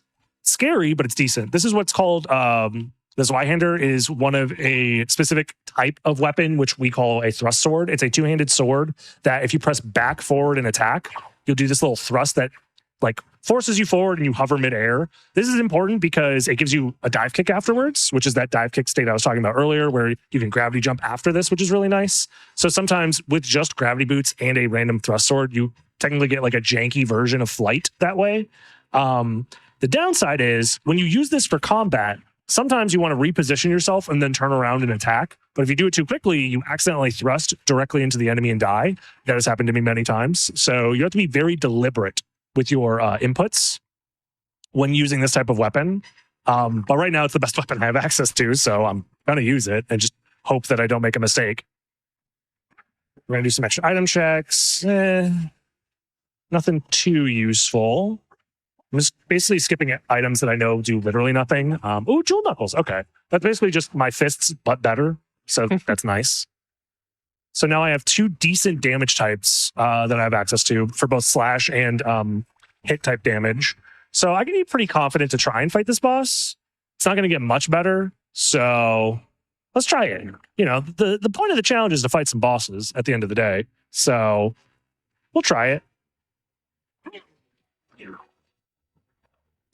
This guy can be pretty annoying because he has like a wind gust attack that can kind of come out of nowhere and just like almost kill you. I might try the dynamite here, actually.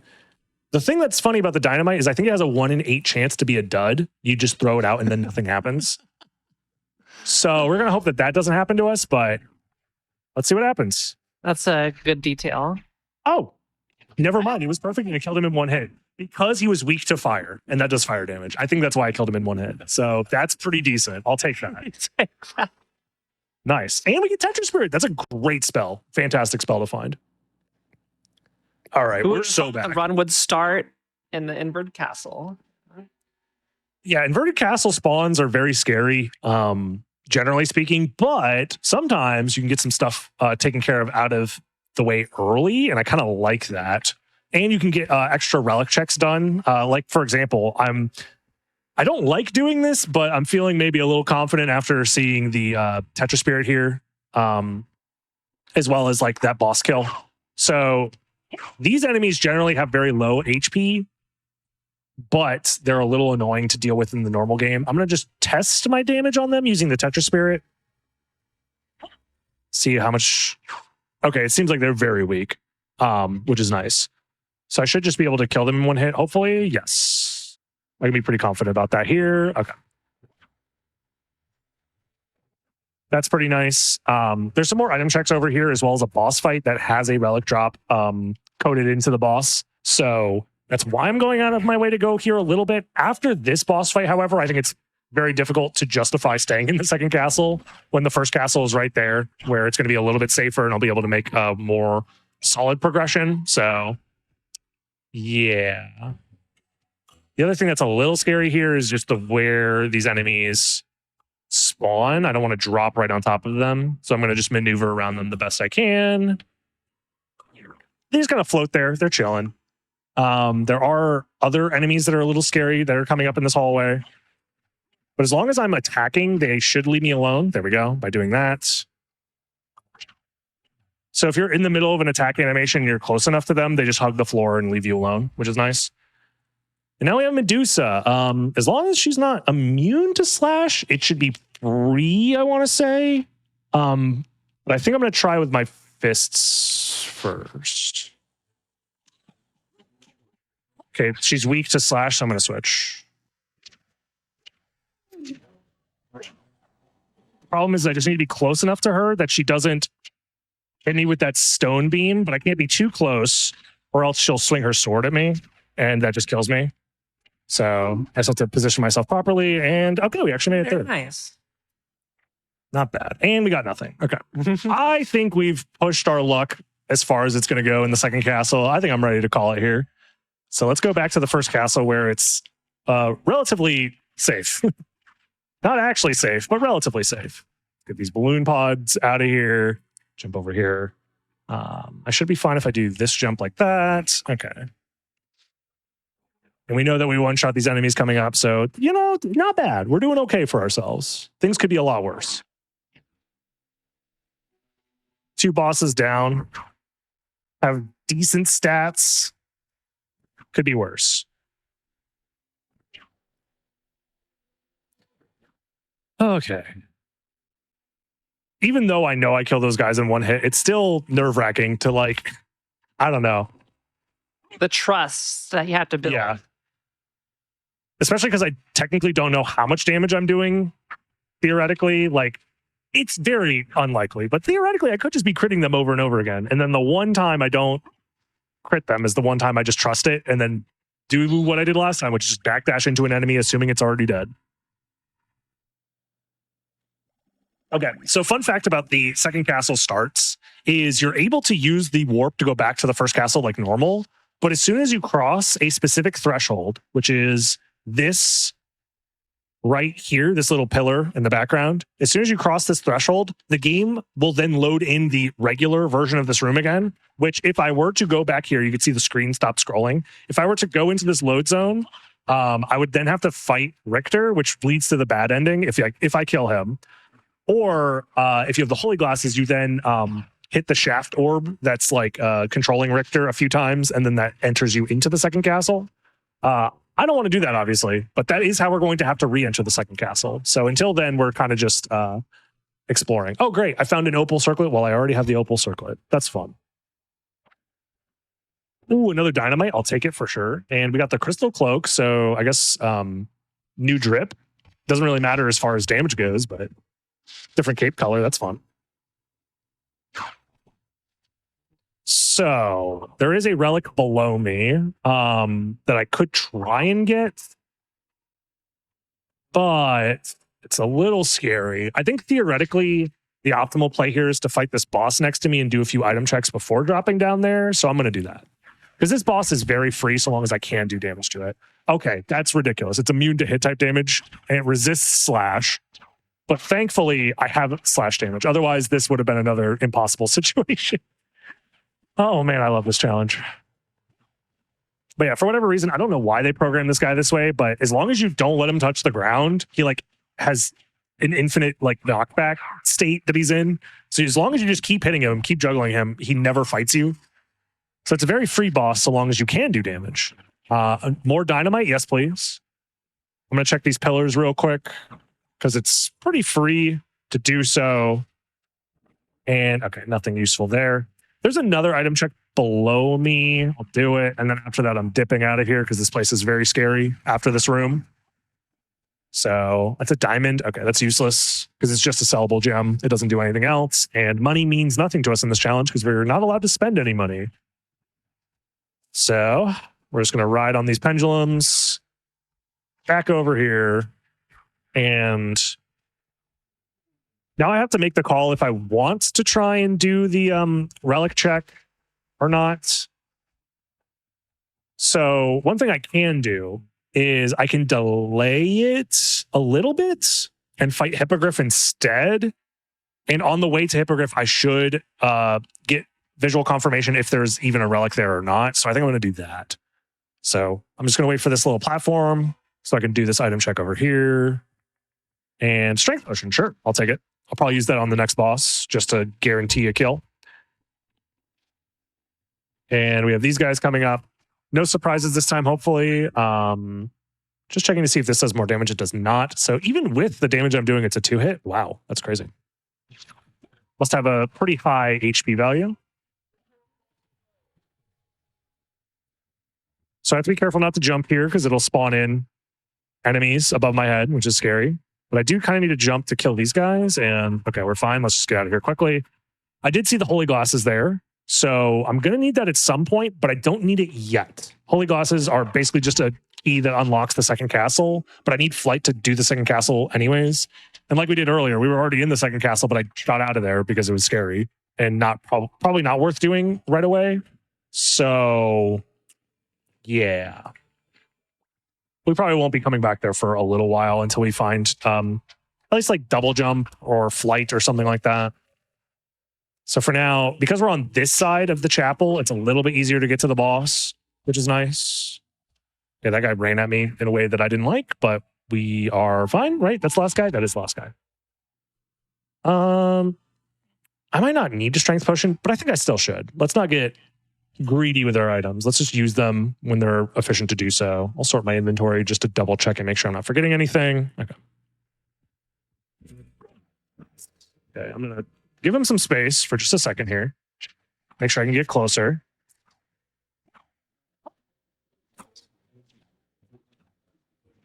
Okay. All right, I'll take it. It's always weird fighting that guy because his patterns are so, like, strange. Sometimes he just does nothing, and other times he's just running at you the whole time. So I just would rather play it safe rather than sorry. Keep enough distance to react to his patterns there. I know that his patterns are generally based off of your positioning, but after like the opener, the positioning gets so strange if he moves at all that it's very strange. So it's very difficult to feel confident in your strategy versus that guy. So it's one of those boss fights where you kind of just react to what he's doing and hope for the best. Some boss fights are just actually scripted. Why am I one-shotting these guys now? You're just better. You believed. I guess. I don't know. Was I always one-shotting them, or am I gaslighting myself? Chat, please let me know. I'm very confused. I've done enough of these where check the tapes. I can't remember. Yeah, I don't remember if I was one-shotting them before or not. Because also, I didn't change my gear at all. Right? I guess I'm just better. I don't know. They respect me more now or something? I don't know. That or I was always one-shotting them and I'm just forgetting. I'm not sure. That is the hard part about every single instance I reset to a new seed with new stats, new resistances, etc., etc. So keeping in your mind the number of hits per enemy can get a little dicey. Force of Echo, that does nothing for me until I find both the Soul of Bat and Echo relic. So basically useless. Our only path forward now is to go through Alchemy Lab. We have no other options. So that's fun. Oh, I wanted to hit that guy through the platform. There we go. We got him. That skeleton over there. Nice Medusa shield. That skeleton right there, I have a nickname in my community. I call him the MLG skeleton because he will 360 no-scope you if you're not careful. Just something about him being on this platform. He jumps around more for just based off the shape of the platform, I guess, which makes things a little bit scary. And the projectiles themselves that the bones that he throws out are very tricky and difficult to dodge. They're very small, so they're hard to see. And I'm just making excuses at this point. I just don't like that guy. It's okay. Sometimes the vibes are off. Sometimes the vibes are off. I don't need that. Just another healing item. That is the downside of this being a randomizer, is that there's a lot of items in this game that just heal you by an arbitrary amount, and they're all useless for us. So we're going to be getting a lot of junk items. But that's also the fun of it. So, like, if I just got the best items in the game every time, it wouldn't be much of a challenge now, would it? So that guy...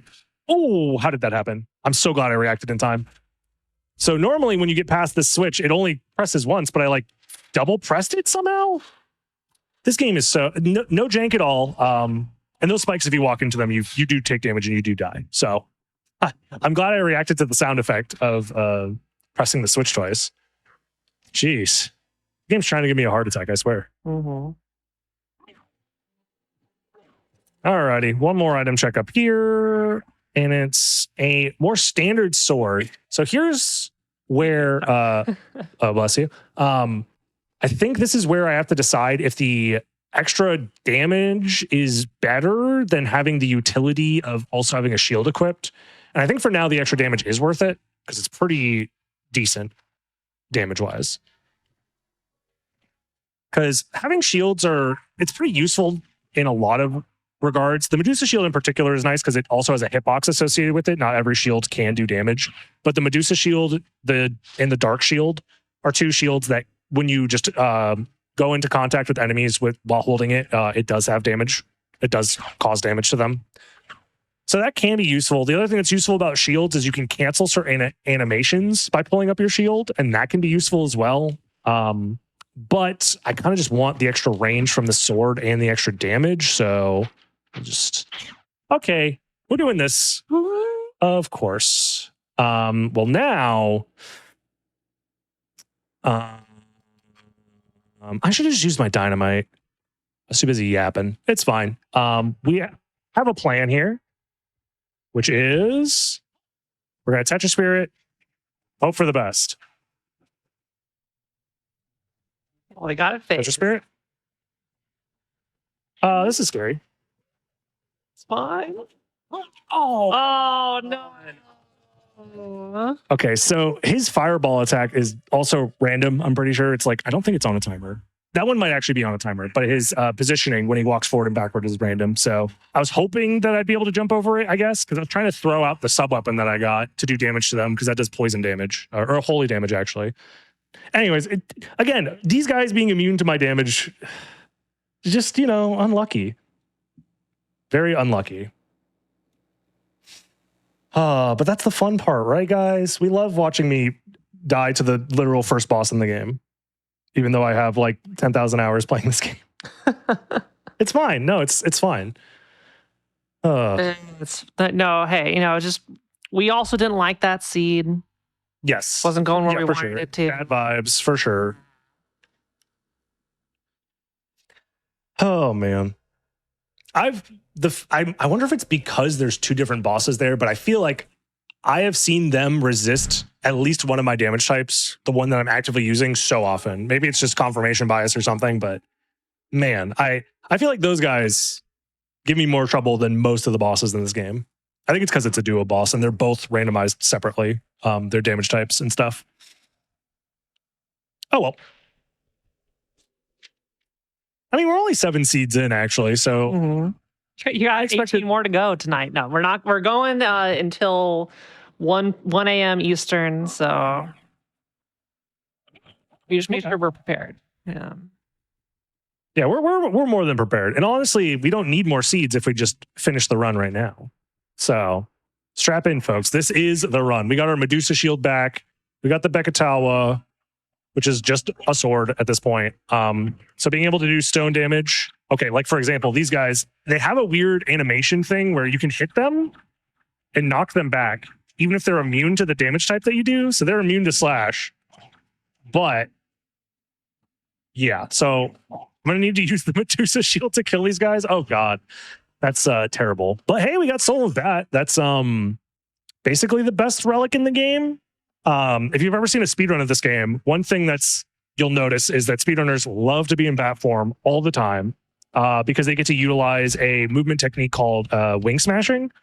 But Wing Smashing is a spell, as it turns out. And because we are playing with the rules where spells are locked by specific relics, I won't be able to shield dash until I find the relic that unlocks shield dash, or unlocks Wing Smash. Sorry, I'm mixing up my terms here. Ooh. Long story short, the speedrun tech that's very powerful, I can't use it until I find another additional relic. And also the fact that I have to use shields to kill these guys is very annoying. Okay, we're fine. But on the bright side, I can still be in bat form and fly around. And that generally is pretty safe to just fly across the ceiling in certain spots. All right, MLG skeleton, be nice. There we go. Okay, so far so good. You know, no incidents yet. Okay. So we'll use this bat form, fly up here, do another relic check, say hi to all the fake turkeys. Oh, Fire of Bat. So I can show off that, I guess. So when in bat form, if you have Fire of Bat, if you press the attack button, you shoot a little fireball. And that unironically can be useful because that is fire type damage. So if there's ever an enemy that I need to kill and it's absorbing all my damage types, I can use fire.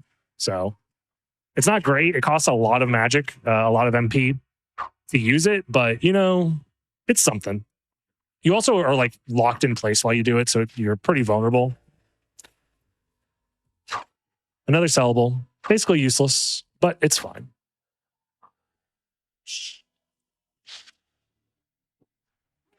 Ooh, karma coin. All right. Chat, it's time to redeem yourself. Let's hear it. Heads or tails, what are we feeling?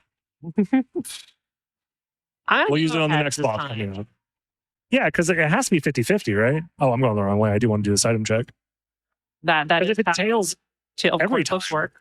Yeah, if it's tails every time, that's not 50-50. So eventually it has to be heads.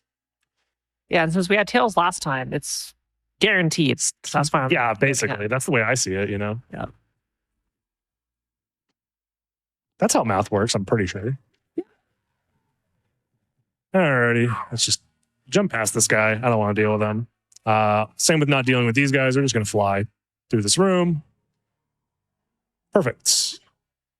Okay. This time, I have a good feeling about these guys. Slogger and Gaibon are not going to be a problem, especially because we have the karma coin on our side, which will give us good luck. Let's see it. Ooh, tails again? What are the odds? I think this coin's impossible. Broken, impossible were those odds, just like this challenge. Okay. Hold on. Is something broken here? Why did the karma coin... Did I get two of them? I don't remember getting two of them. And this TNT also didn't disappear. Is there... Oh, the seed's bugged. I've never seen this before. I just have infinite single-use items for some reason. You know, that's cheating. We're not going to use those. Are you third? I don't know why that's the case. Maybe if Eldritch is in chat, he can explain it. He's one of the rando devs. I saw him in chat earlier. So he might know what's going on. Otherwise, maybe I broke something. It's very possible I might have broke something. I am notoriously bad at randomizing sometimes. Oh yeah, this guy. I'm just going to ignore you. We're just not even going to... We're just not going to worry about that guy. Oh, fun stuff. Fun stuff. We're also going to use the bat to bypass this little elevator because it's slightly faster. Heart Refresh. That is an item that refills my hearts, but it also has iframes associated with it, so we can use that for iframes if we need to. Theoretically, it could come up. I don't know.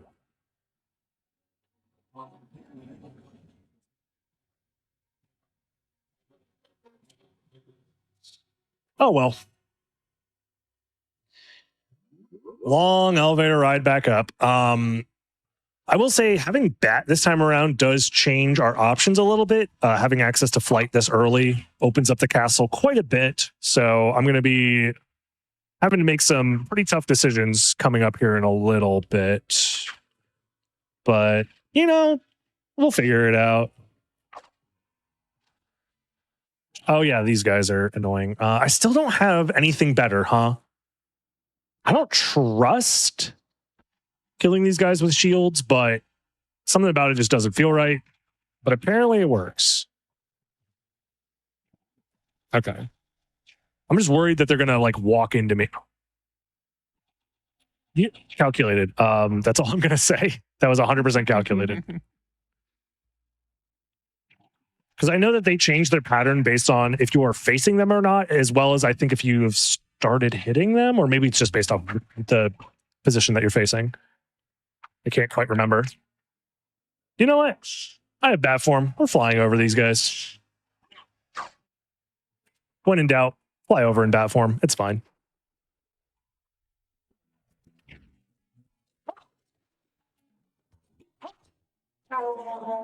So, fun fact about these axe guys, they have a random chance to drop, instead of regular items, sub-weapons, because in the base game, they have a random chance to drop the axe sub-weapon, which makes sense. Thematically, they're axe knights. But this time I got the cross sub-weapon, which for Alucard is not amazing because it costs 100 hearts in order to cast it. And I'm going to be honest, at level 1, I don't think feasibly there's any way I could get to 100 hearts. So it's basically useless. Many of things are here in the impossible challenge, but it just goes to show how hard you have to nerf yourself in this game to actually make it challenging. Especially once you understand a lot of like the speedrun mechanics and stuff like that. I've definitely taken a lot of time to fine tune this challenge to make it difficult, because otherwise there's a lot of cheese that I found that just ruins the challenge. Hey, Eye of Vlad. That's, you know, a relic. In this case, it's the way you play the game normally, you need 5 Vlad relics to open up the final boss versus Shaft and Dracula. But in this challenge, instead, the win condition is killing all of the bosses to get to that point. So the Vlad relics are essentially useless, other than the fact that they do give you stat buffs. So this one gives you plus 10 luck, which in this game, increasing your luck stat doesn't actually increase the odds of luck-based events. Well, that's not true. So item drops are based off of your luck stat. The percentage chance that you get an item drop is based off of your luck stat. But your critical hit chance is not based off of the luck stat. That's based off of the weapon type. But the amount of damage you do for your critical hits is based off of your luck stat. So the higher your luck stat, the more damage you do from your crits. Again, okay. Stats in this game are a little strange. I'm not sure if there's other games that also use a similar system, but yeah.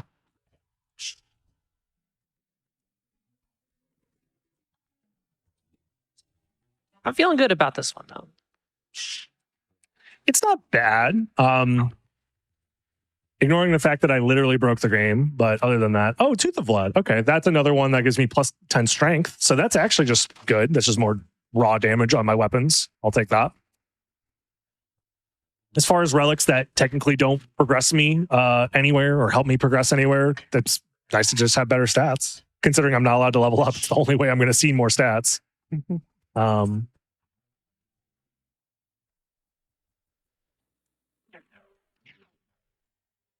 But either way. Alrighty.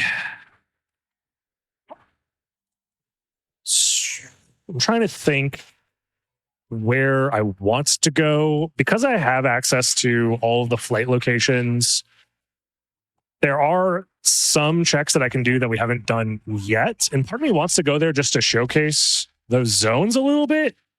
But it also does have like the hardest boss fight in the first castle. That's the fight versus Allrocks. And I don't think I'm 100% ready to do that. So we'll do a couple other checks first. Why not? Okay, one-shotting these guys, not bad. There is a relic here. That could be useful.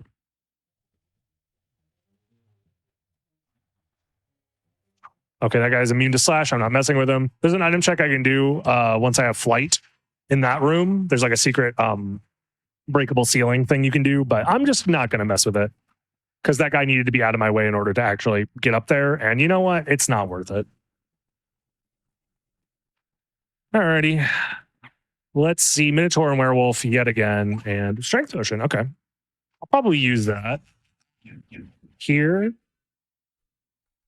I wonder if the Ankh of Life is having anything to do with the weird glitch that I have with the infinite use items. Let's find out. Hold on. Is the Ankh of Life acting as a duplicator? If so, that's insane. Like, I don't know how that happened. I think that's the case because I finally used a single use item and it actually went away. We're gonna, you know what, Eldritch, sometime we're gonna have to test that, I guess.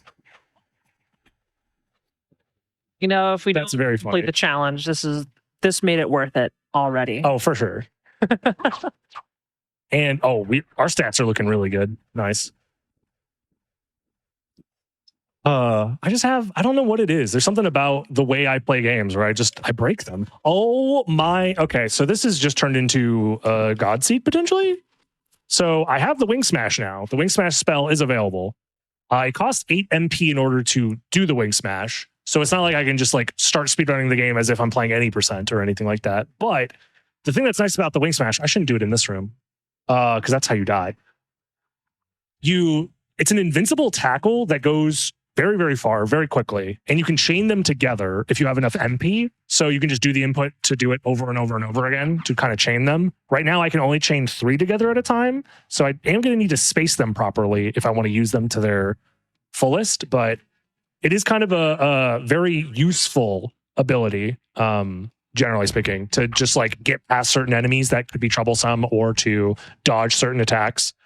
So essentially being fully invincible for like over a second while moving forward, very good. Very, very good. It does cost a lot of MP, but... So here I'm waiting for my MP to refill, and I'm also just thinking about where I want to go. I should probably grab the warp that's close by, as well as I can backtrack and do the checks that I missed in Alchemy Lab. Yeah. Because for some reason I forgot to do the check after Saga and Gaibon. So I can go back for that, as well as... I don't know. We'll figure it out. We'll have fun. The world is our oyster currently, so we'll figure out something.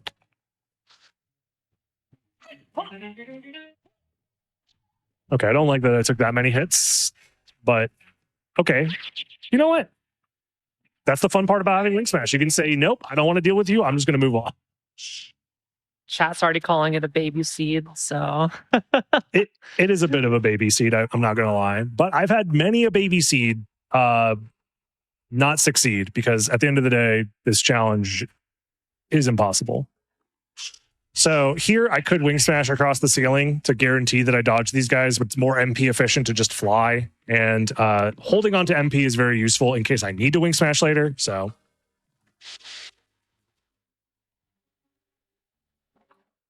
do I risk it versus Aurochs? I mean, the seed's going well, so I shouldn't do that, but it's also fun. It's more fun to do it that way. I feel really silly having skipped the check behind Saga and Gaibon. So I kind of want to go back for that. If I go back for that,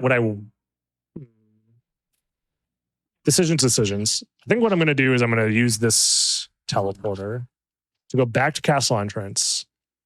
I could try and do the entrance check as well. Oh, nice. So we got a little bit of extra MP here. It's always useful when we're going to be using it for Wing Smashes. Oh yeah, I still don't have a great way to get past these guys other than my shield. So, you know, shield it up.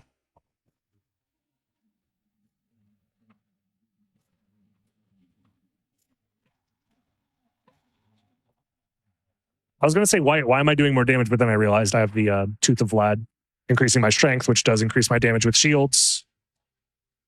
That explains why it's a 1-shot now when it was a 2-shot earlier. Get that guy out of there. I did open up the elevator here, so I can use that, which is safer than backtracking through a bunch of enemies. So let's do that. Oh. You do really look like a speedrunner now. Yeah. Even being told the inputs to do that, like that tackle with the bat, I still had a hard time. Oh, yeah. You mean actually executing it? Yeah. What do you mean? It's so clear. Just question mark. A bunch of inputs. Question mark. Just do it. Yeah, but you know what's the question mark? And then you did. Yeah, the notoriously very silly notation for that spell. Alrighty. This is another spot where I'm probably just going to Wing Smash through. just to guarantee that I get past them. And already my MP bar is looking quite low, so I can't be taking advantage of wing smashes as much as I would like. But for some reason, I completely forgot to check this. And okay, Power Wolf. It's an upgrade to the Wolf Relic if I ever do find the Wolf Relic. But generally speaking, it's outclassed by wing smashing and bat movement anyways, the additional Wolf Relics. So not super useful, but it's fine. It could be worse. Do I really want to go back this way? Yeah, it's probably fine. Do it this way. Yeah, because I one-shot these guys now. So I'm just going to walk into them with a shield and everything will be fine. Alrighty. The reason I didn't want to like face my back to them is because that's how you get them to be more aggro. It's by turning around. Oh, interesting. Yeah. So rare walk cycle detected where I'm actually just walking instead of backdashing everywhere. It's a shame they put so much effort into the walk cycle just for it to be so much slower than just backdashing everywhere. And it does look really cool, though. Oh my God. One of these days, I need to count up the number of frames of animation there are in it because it's ridiculous. The animators went crazy. That's all I'll say. Okay. So far, we have been making decent progress. This is another room that I'm just going to wing smash through because I'm not messing with Fleamen if I don't have to. So our only options now are to go fight that boss that I don't want to fight, go through Chapel, which I kind of don't want to do, or we go to the outer wall and the library now. So let's go do that. Alrighty. Use the wing smash to our advantage to not have to deal with annoying enemies if we don't have to. Oops, I just spawned that guy on screen. So let's despawn him. Try again. Okay. Yeah, because I have died to accidentally spawning a skeleton, then going off screen like that, and then their mid bone throw animation, and the bone just basically falls on top of my head. So long story short, I messed up that room really, really bad, but got bailed out because of wing smash. So let's go. Another thing you can do, which I'll probably showcase in a second here, versus these stone roses, is you can utilize the fact that transforming into bat while the squiggly lines are happening, you're actually invincible. So you can maintain your backdash momentum and then immediately transform into bat to like kind of like do a pseudo dodge roll almost like this. Oh, whoa. That was so sick. So that's another useful way to get past certain enemies that I just don't want to deal with. Because again, those guys, their hitbox like wiggles back and forth when you hit them if you don't one-shot them. So I just don't want to deal with them, to be honest. Another person I don't want to deal with is this guy coming up here. So I'm just going to wing smash past him. Oh, and it also just killed. Fun fact about, yeah, wing smash also does damage based off of your intelligence. And every time you do the input, we call it chaining wing smashes. If you stay in the animation the entire time and you just do the input over and over again, the more you chain the wing smashes, the more instances of the wing smash hitbox you stack on top of yourself. So under certain circumstances, if you just do the wing smash input over and over and over again, you'll hit an enemy with like 10 hitboxes at the same time and just like obliterate them. So that's always fun. And that does come up in speedruns in some cases where in like normal speedruns, you actually want to avoid killing certain enemies to avoid level up animations because it's just slower to watch the level up animation than to not watch the level up animation. So sometimes you'll want to avoid enemies because you've stacked enough wing smashes that they're in a state where you will kill them. So, okay. Versus Doppelganger here. Theoretically, I could showcase something funny, but if he happens to absorb stone damage, I die instantly, but I'm willing to risk it to showcase something funny. Oh, what are the odds? What are the odds? 0, yeah. Never punished, never burned. So I have the Medusa shield out. I'm going to tap him with the Medusa shield, and it actually stones him. Like he is in the stone animation as if I was playing, as if I got stoned. So doing stone damage to Doppelganger actually stones him. So that's fun. And that definitely comes up in randomizers for sure. If you ever find yourself with stone damage and you're about to fight Doppelganger, it's just faster sometimes to just freeze him in place and then do damage to him that way, as opposed to like getting stuck in like a slow AI loop where he basically behaves the same way as you do, where if you take damage, Alucard is invincible until he gets out of like the knockback animation. So every time you do damage to Doppelganger, he's in that knockback animation and then he's invincible. So it's like very slow to kill him sometimes. But if you stone him, he's vulnerable the entire time he's stoned. So you can just wail on him and do a lot more damage much more quickly. So that tech definitely comes up. I'm just entering this room so I can have this teleporter available for later. So long as you enter a teleporter room, it now becomes a part of the teleporter system. I don't like the fact that it's fine. I won't be a baby about it. I don't like when fog spawns in the outer wall. It's just random, depending on when you load in the zone. It just makes it harder to see things sometimes. And there's enemies that randomly spawn in. So hopefully that doesn't mess me up, but it'll be fine. I mean, it's very atmospheric, so why ruin the atmosphere? Gravity Boots is nice. We already had Flight with Soul of Bat, but having access to the gravity jump is just generally very useful. Another thing that's fun about gravity jumps is while you're in the middle of the animation, you are invincible. So in a weird way, you can use that gravity jump to dodge attacks as well. This game is pretty lenient with handing out invincibility frames, which is nice. It helps make challenges like this even possible, even though it's the impossible challenge, but you know, don't think about it too hard. And Fairy Scroll, that does nothing. That's the relic that normally lets you see enemy names, but enemy names have been overwritten in this randomizer to showcase their stats, the stat changes that they got. So it's basically a useless relic, but you know, it's another check taken care of, one less possible relics left in the pool for us to find. So pretty much next up is going to be library. That's like the next safest location to get a couple of checks done. We can't do all the checks, but we can do most of them. The only ones we're not going to be able to do, the only one we're not going to be able to do is the one that requires Form of Mist to get past, like a mist gate that's blocking us, but it's fine.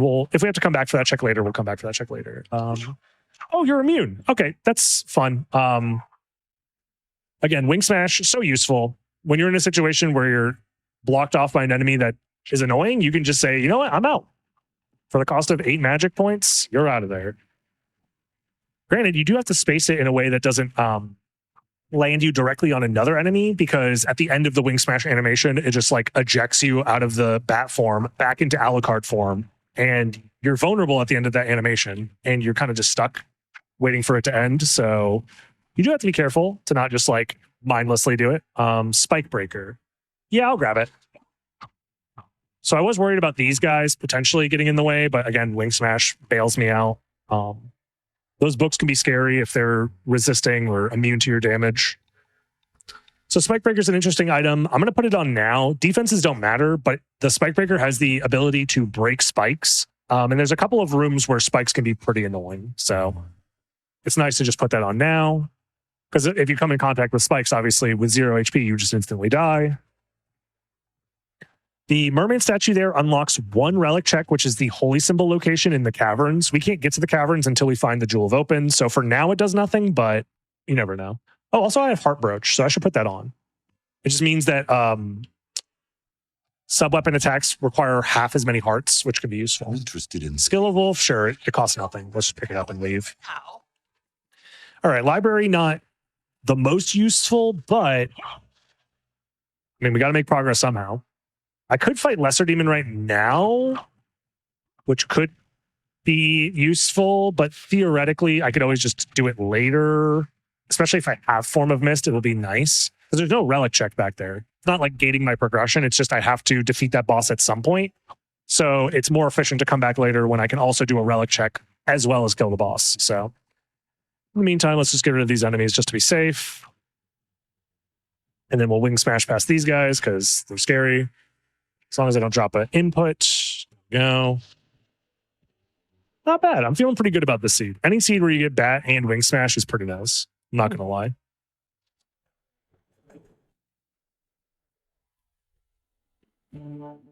Alrighty.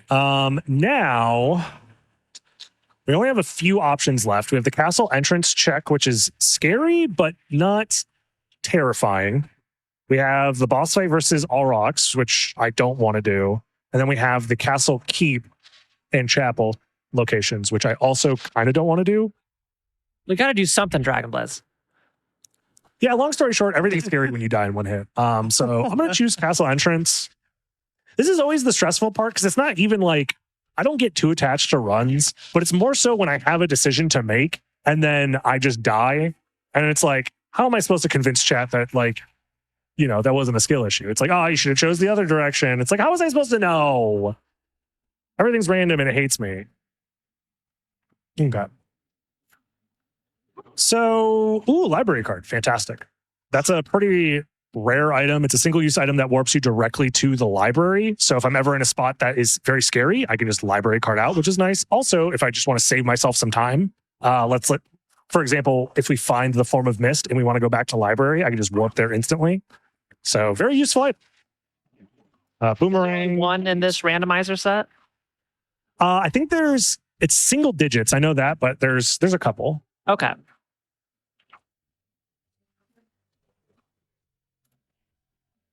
Something like that. It might be close to double digits. My MP is looking a little low, and I'm above a bunch of enemies. I'll be fine, probably. You'll be fine. Yeah, not even worried. Yeah, you know, those zombie spawns are random, and there's a chance that I would have spawned one would have spawned right below me. Here, I'm going to use the blocker knife to just like hopefully get rid of the owl standing on this guy's shoulders. Okay, good. So if you get rid of the owl, he kind of just stands there and is like, dang, you killed my owl. That's like not chill. Which gives me a chance to get up here safely. And Dark Metamorphosis, which is useless. Let's go. I mean, technically it's not useless because you do get iframes or whatever when you do the spell. But the way the spell works is that it puts a red aura around Alucard, and then when you kill an enemy that specifically splashes blood when you hit them with a sword, and you absorb that blood, you get a little bit of HP back. That is all it does. It does have some interactions with a few other weapons in the game, but those weapons aren't going to show up in this run because they're banned. So, yeah. So Dark Metamorphosis, essentially useless. I should be good here. Okay. Yeah, we're fine. Everything's fine. I wing smashed a little earlier than I should have, but it's fine. One thing I could also do here is I could just slowly make my way through this room by doing this. It's relatively safe. There is a chance, because zombies aren't supposed to spawn directly on top of you, but they do spawn right in front of you sometimes. So that's one of the reasons why I'm angling my sword down and like only moving a little bit of it at a time. I'm only doing this because my MP is low and I didn't want to use it right there. Or it was low when I started that room. So managing the amount of MP that I use is pretty important. Okay, so we got nothing here. So it's time to either choose All Rocks or Castle Keep. And I think I'm going to do... Yeah, I'm going to go through the chapel and I'm going to do a fun route, but I think I'm still going to delay fighting All Rocks because ideally what I try to do is I try and wait until I have at least a fire immunity, which you can find by either having the fire shield or the ruby circlet. Both items make you immune to fire damage. So because one of his scarier attacks is him just like spamming the screen with fireballs. So.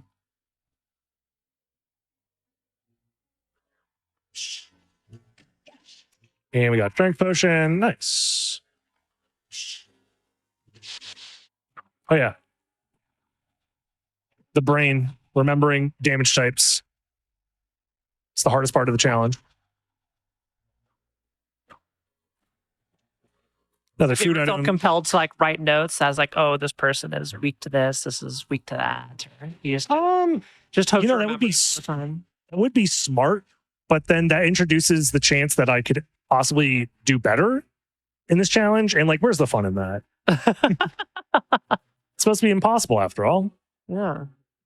But no, that is probably smart. I guess the problem is the issue with writing the notes is oftentimes they just wouldn't be used because you're not guaranteed to see the same enemies over and over and over again because every single relic layout is randomized. So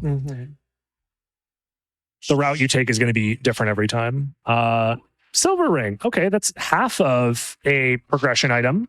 If I find gold ring, that then unlocks another location for us. So yeah, again, theoretically, yes, or the big clock in the middle. Yeah, you wear both of those, and it opens up the secret clock floor there. There is another check we could do, which is the All Rocks boss fight. Behind him is another relic, but again, very scary. No guarantee that we actually make it through. Versus, I guess I could test it since I have library card to like get out of there if things are scary. That's like one of the nice things about having a library card as well is if you enter a boss room and it's like, actually, I can't do this boss fight. He's like immune to my best weapon. I just want to get out of here. The library card allows you to do that. So they're immune to curse, but everything else seems to be fine. Okay. And they do ice and fire damage. I haven't been really paying attention to the damage types of the enemies because I haven't had any resistances or immunities on my own yet. But that's another aspect of this challenge that comes up is memorizing the damage types that the enemies actually do. So that refers to like their contact damage, essentially, when you walk into their hitboxes. So knowing what types of damage that enemies do can help alleviate some stress where you could just like walk through enemies and not deal with them at all. Iron ball, sure, I'll grab it. It's technically a weapon. It's a throwing weapon, but it's not the greatest. It's, you know what? I'll showcase it. Why not? Let's throw the ball. Go. That's it. You just throw it out. It bounces on the ground and then it disappears. It does a lot of damage. And there is a use case versus a specific boss fight where you stand up on a ledge, get it in a combo where it's like stun locked. And since they're falling off screen, they respawn faster. Like you're able to throw them faster if you have like duplicator equipped, which gives you infinite usage of throwing weapons. So in that one scenario, it's sometimes useful, but still not as useful as like any other high damaging weapon in the game. But it's fun. Alrighty. So dynamite again, very good. As long as we don't get a dud. It's generally high damaging. Does fire damage as well. Not on my show. No duds here. Speaking of, I do kind of want to use it versus this guy just to potentially kill him outright. That'd be nice. It was a dud. Okay, that's awesome. Dang. I love this game. So silly. Please don't drop on top of my head. He does that sometimes, where he'll just cut his flight path early and it drop directly on top of you. Laying eggs. We want to break those before little mini bird hippogriff things spawn. All right, we're safe as long as we duck. Yeah, just keep doing this attack over and over again. That would be nice. Yeah, we've only been getting, I would say, decent patterns from this guy today, so that's pretty nice. Every once in a while, he decides, you know what? I'm just going to run at you at full speed with like no indication that that's what I'm doing. Like no wind up, no clear animation. It's just, he's in your face now. Yeah, you know, I was going to say let's take a break after the next boss, but last time I had a break after this, it ended in disaster. So let's go slightly further until you find another safe room you're comfortable with. There we go. Now we're talking. Yeah, so this is all part of the manipulation to make sure we do better this time. Okay, we have that. There is a save room right below me. But this is also safe. I'll just go into this load zone. So yeah, very safe room in here. This is a great place to stop it. Welcome back from the break, everybody. I'm your host, Kiara, back with more Game Masters here on the GDQ Hotfix. And if you've ever wondered what is actually coming up on Hotfix, what's going to be tomorrow, what's going to be the day after that, you can always check out this week's schedule and explore our full season lineup at gdq.gg/hotfix. Also, GDQ is hosting its very first Disability and Neurodivergence Special on November 29th and 30th.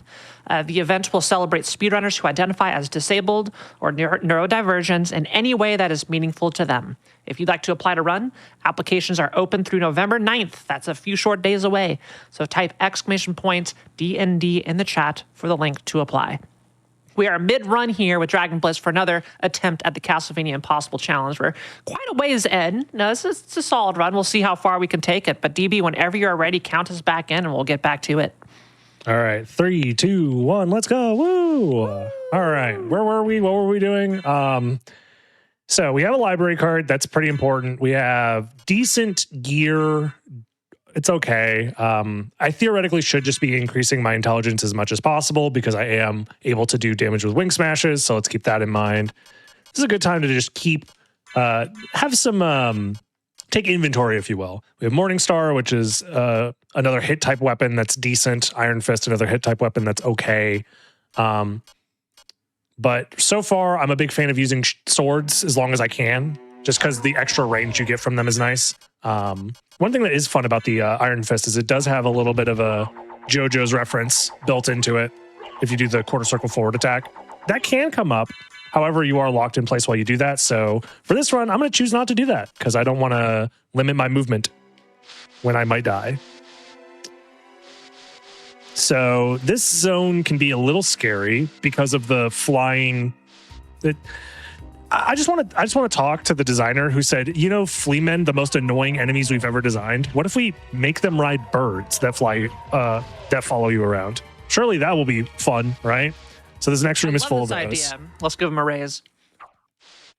Exactly.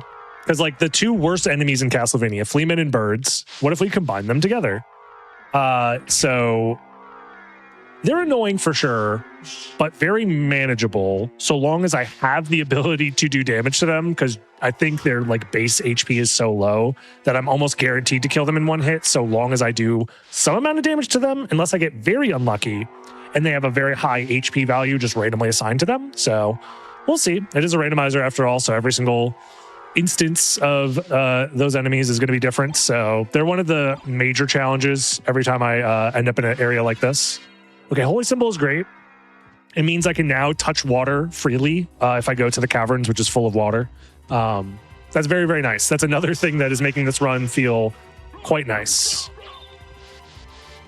Because I have definitely had some incidents where I accidentally splash in some water and die instantly. So any additional benefit in a run like this is nice, for sure. Okay, Power of Sire, that's actually very nice. That could be my backup plan if any flea riders get close to me and I don't feel safe. So let's go ahead and put that on. Nothing's guaranteed at all, but you know, it's nice to have some sort of insurance here. And as soon as you walk into the room, there they are. And they do die in one hit. They have no immunities. They do fire and water damage. Sadly, the immunity of water that we get from the Holy Symbol doesn't make us immune to water type damage from enemies.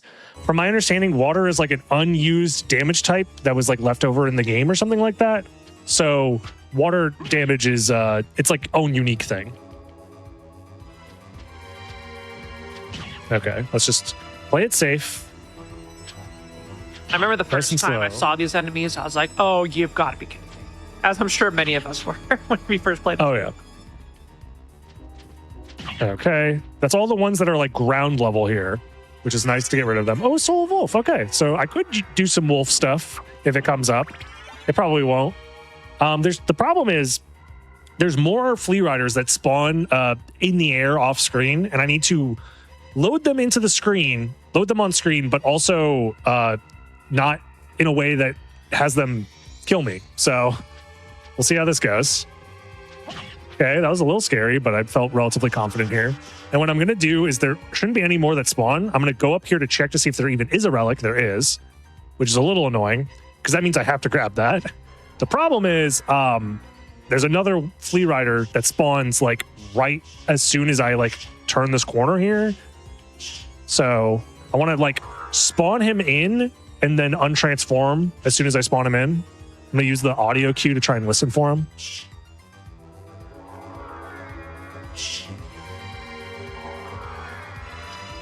There he is. But I fell too quickly, so he's going to go back to his spawn location, I'm pretty sure. Fun stuff. You know what? I'm going to do it this way. I didn't want to use my Power of Sire, but I'm going to. I thought I could get away with not using it, but I don't want to deal with that guy. I don't like that guy. And we're rewarded with Jewel of Open. Okay, so that was 1,000,000% worth it because that is progression. I'll put the Dark Shield back on for now. It's nice. So the seed is basically telling me it's time to go to the caverns, which is fine, especially because we have that snorkel in our inventory. So we'll be able to touch water and be fine. So yeah, things are going well. Again, at any point, things can go from very well to dead, but we don't need to think about that too much.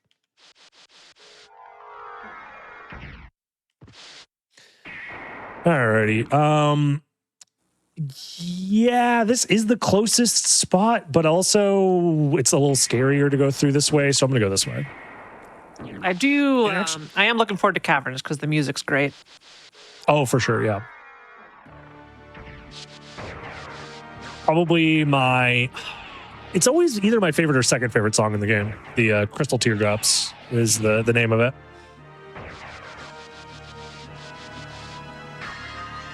But I mean, you can't really go wrong. The music in this game is always good. All the songs are very, very evocative, very fun, very unique stylistically as well. So we're going to use that bat dash is what we call it. It's when you cancel your back dash by turning into bat. I know we're very creative here in the Symphony of the Night community. But yeah, using that for extra iframes to get past enemies is quite nice.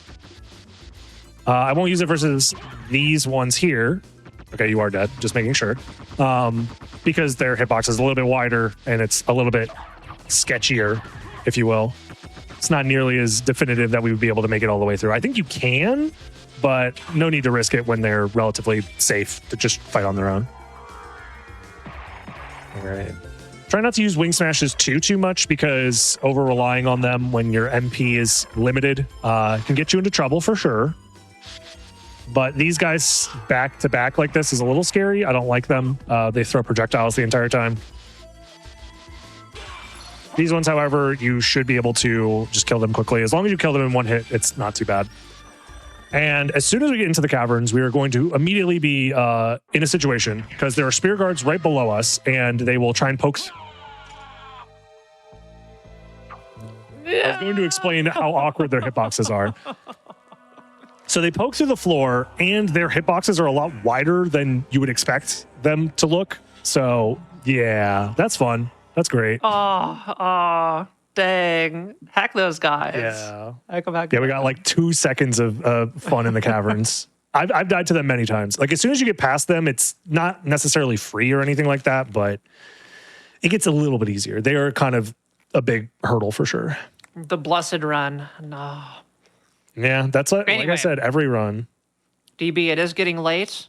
So what we're going to do is this next run. This is going to be it. This is going to be the one. We're going to go in one last time here.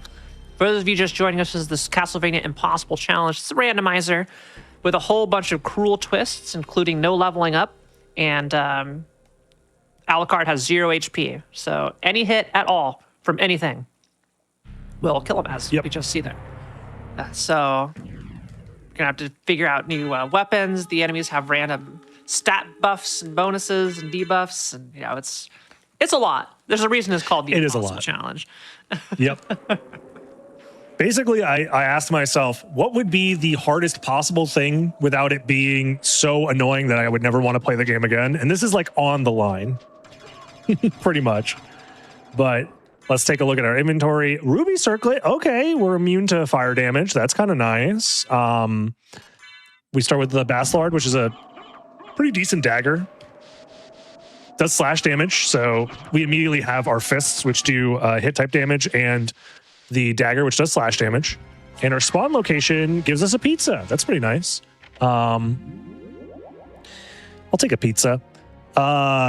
We are going to take the elevator down, do an item check here. There's a boss fight that I could do right away. However, I kind of want to check the relic that's at the very beginning of the game. So there is an enemy right below me. And the way that I handle this enemy is I just wait a couple of seconds and then drop down, because otherwise you'll just drop on top of him. So I'm going to reset the room, wait a second, then drop down. Otherwise, you just drop right on top of his head. That's just one of those things that you just need to know if you ever want to beat this challenge. Fun stuff. Okay.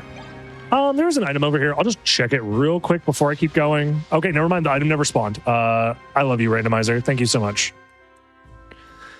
Okay. Yeah, let's restart the room. We'll go over here. We'll check the relic, and then we'll go back. We'll fight the boss and see how it goes. Okay, 2 hits for these guys. There is a relic here. And it is Force of Echo. Wowzers. As you can tell by my attitude, I'm very excited because it does nothing.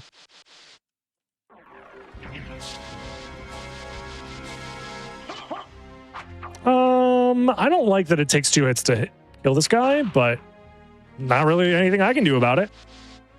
Just get good, as they say. NLG Skeleton was trying to increase his KD real quick. That was the hitbox of pulling out the knife from behind my head hit the bone before it hit me on the top of my head. That was awesome. Oh man. Alrighty. I could take the elevator back up. It's a little janky to do so, but I could showcase a fun little skip by doing that. So let's do that. I'm gonna do one item check real quick, and then I'll showcase a little elevator skip. It's just a cape. Generally speaking, unless the equipped item increases or gives you some sort of invulnerability or absorption, it's not very useful. Stop jumping, please. Okay. So the way that this trick is going to work is I need to get this red skeleton on top of this switch. His body is going to keep the switch pressed the entire time. And now I just have to wait for him to reanimate because these red skeletons can't die. And I can jump off the elevator as it's going down midair to get enough height to get up here. So that's fun. Otherwise, you would need like a double jump or some other way of gaining height to make that jump. So that was our spawn room, so we already know what's in there.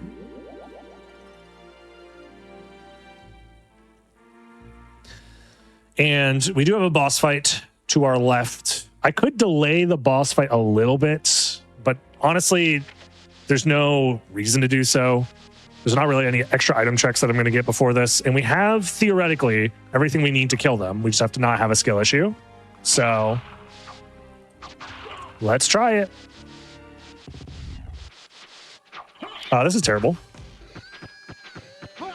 Yeah, that was, to be expected. Yeah. Being sandwiched like that, pretty bad. You know what? I'm gonna give a call to production here. You know, that one doesn't count. Maybe, perhaps. I'm not sure. I'm gonna let. We're gonna have a quick consult. Do we have an okay for doing one more run? If so, we'll go through. If not, we don't want to keep everybody up too late. So.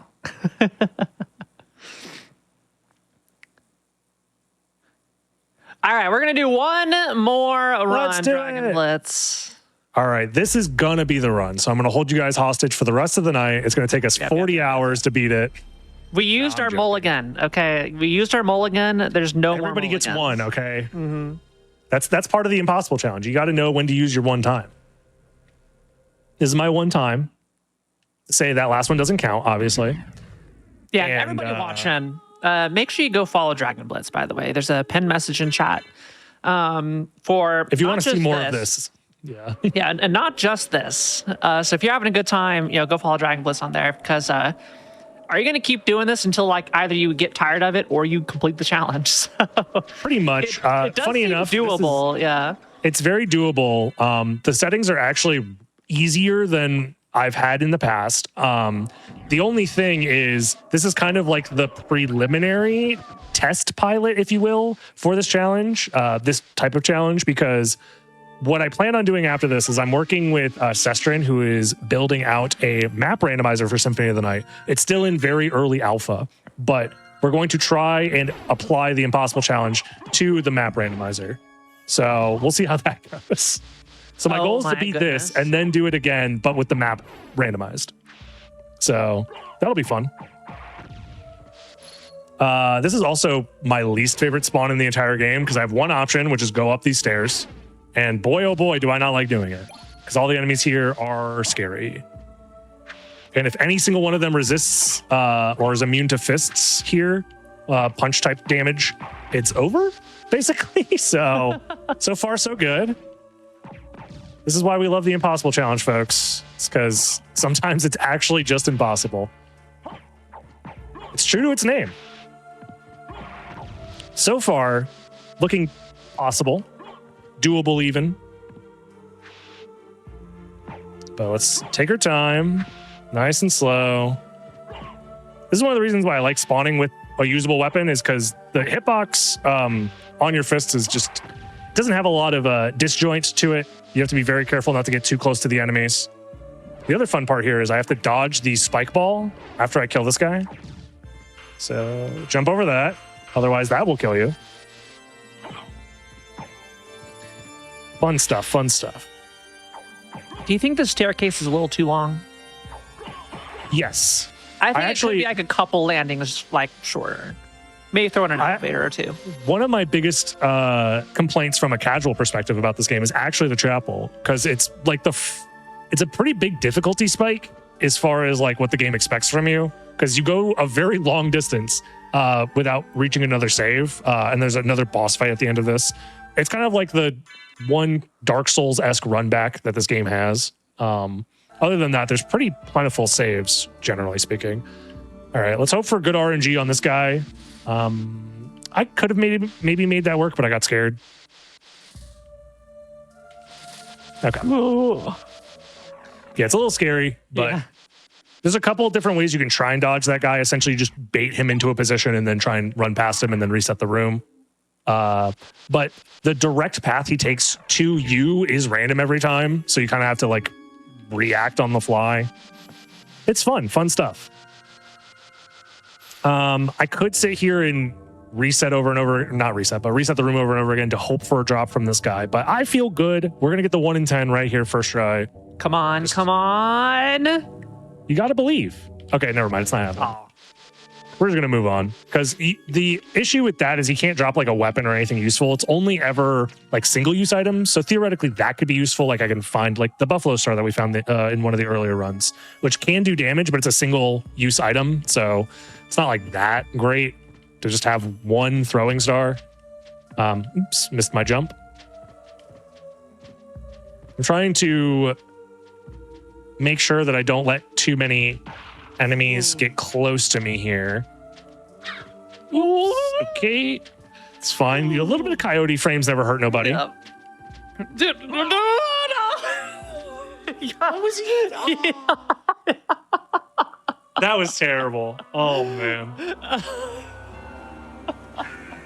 That is unfortunate. The spawn from the winged guard across the screen was very unfortunate. Yeah, no, it was just top, bottom, everywhere. You're just cornered in, and all you had. I mean, if you had like anything but your fists, yeah, pretty much would have been fine. But hey, you know what? Impossible. You know what? That is the impossible challenge. That is the nature of the impossible challenge. That's what you get when you make. I mean, this is your doing. You made this. I did make this. This is my fault. This is your 100%. fault. It is my fault. What can I say? But yeah, if you want to see me do more of this, I definitely will be doing more of this on my stream for sure. I'm also in the process of hosting a randomizer tournament with skilled players who can survive multiple hits. So that's fun. And the finals is coming up on that soon. So that's also going to be on the channel. So that's fun. Yeah, if you like this game, you'll see more of it on my channel for sure. Yeah, and there was a question, this will be the last question we answer tonight, about, obviously this rule set's really hard, but, maybe someone who wants to get into the randomizer on its own, maybe not doing something so brutally difficult, what options do they have? Where can they go? What would they do? So SotN.io has the randomizer as I'm playing it here. Like it has a bunch of different presets. So essentially this preset I'm using is the one that gives you 0 HP and makes everything impossible. But you can choose all sorts of different presets there. It's very user-friendly. All the info on how to use it is on the website. So SotN.io in any web browser will get you there. Yep, there's also a link to there's a link to the Discord community as well, the Long Library Discord. There's a randomizer section in there. If you have questions, you could ask them there. There's a tech help section as well. If you have issues setting it up, there's more than enough people that will help you set it up too. So definitely check it out. It's a lot of fun. I have a lot of fun playing this game, and especially randomized. This game is a perfect randomizer game. Yep, Richard has so kindly posted the link in chat, so you can follow that for all of your randomizer desires. Okay, that's the great thing about randomizer communities. It's kind of like you're making a game within a game, right? So it comes with its own method of like balancing, coming up with game logic, and most importantly, like making sure it's fun. It's fun to play.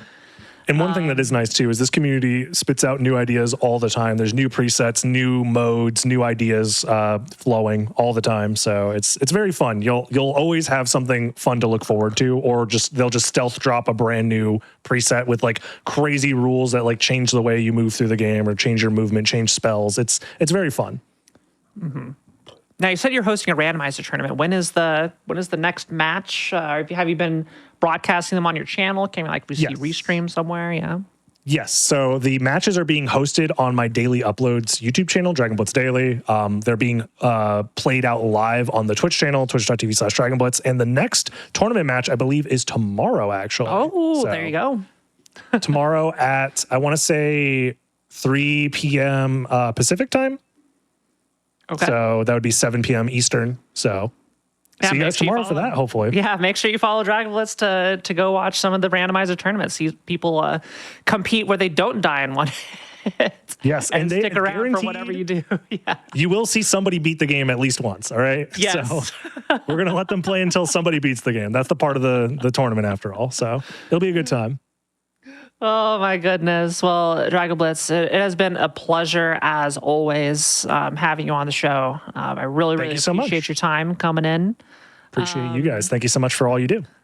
Yes, please. Definitely youtube.com/DragonBlitzDaily. Thank you for the announcement there, Richard.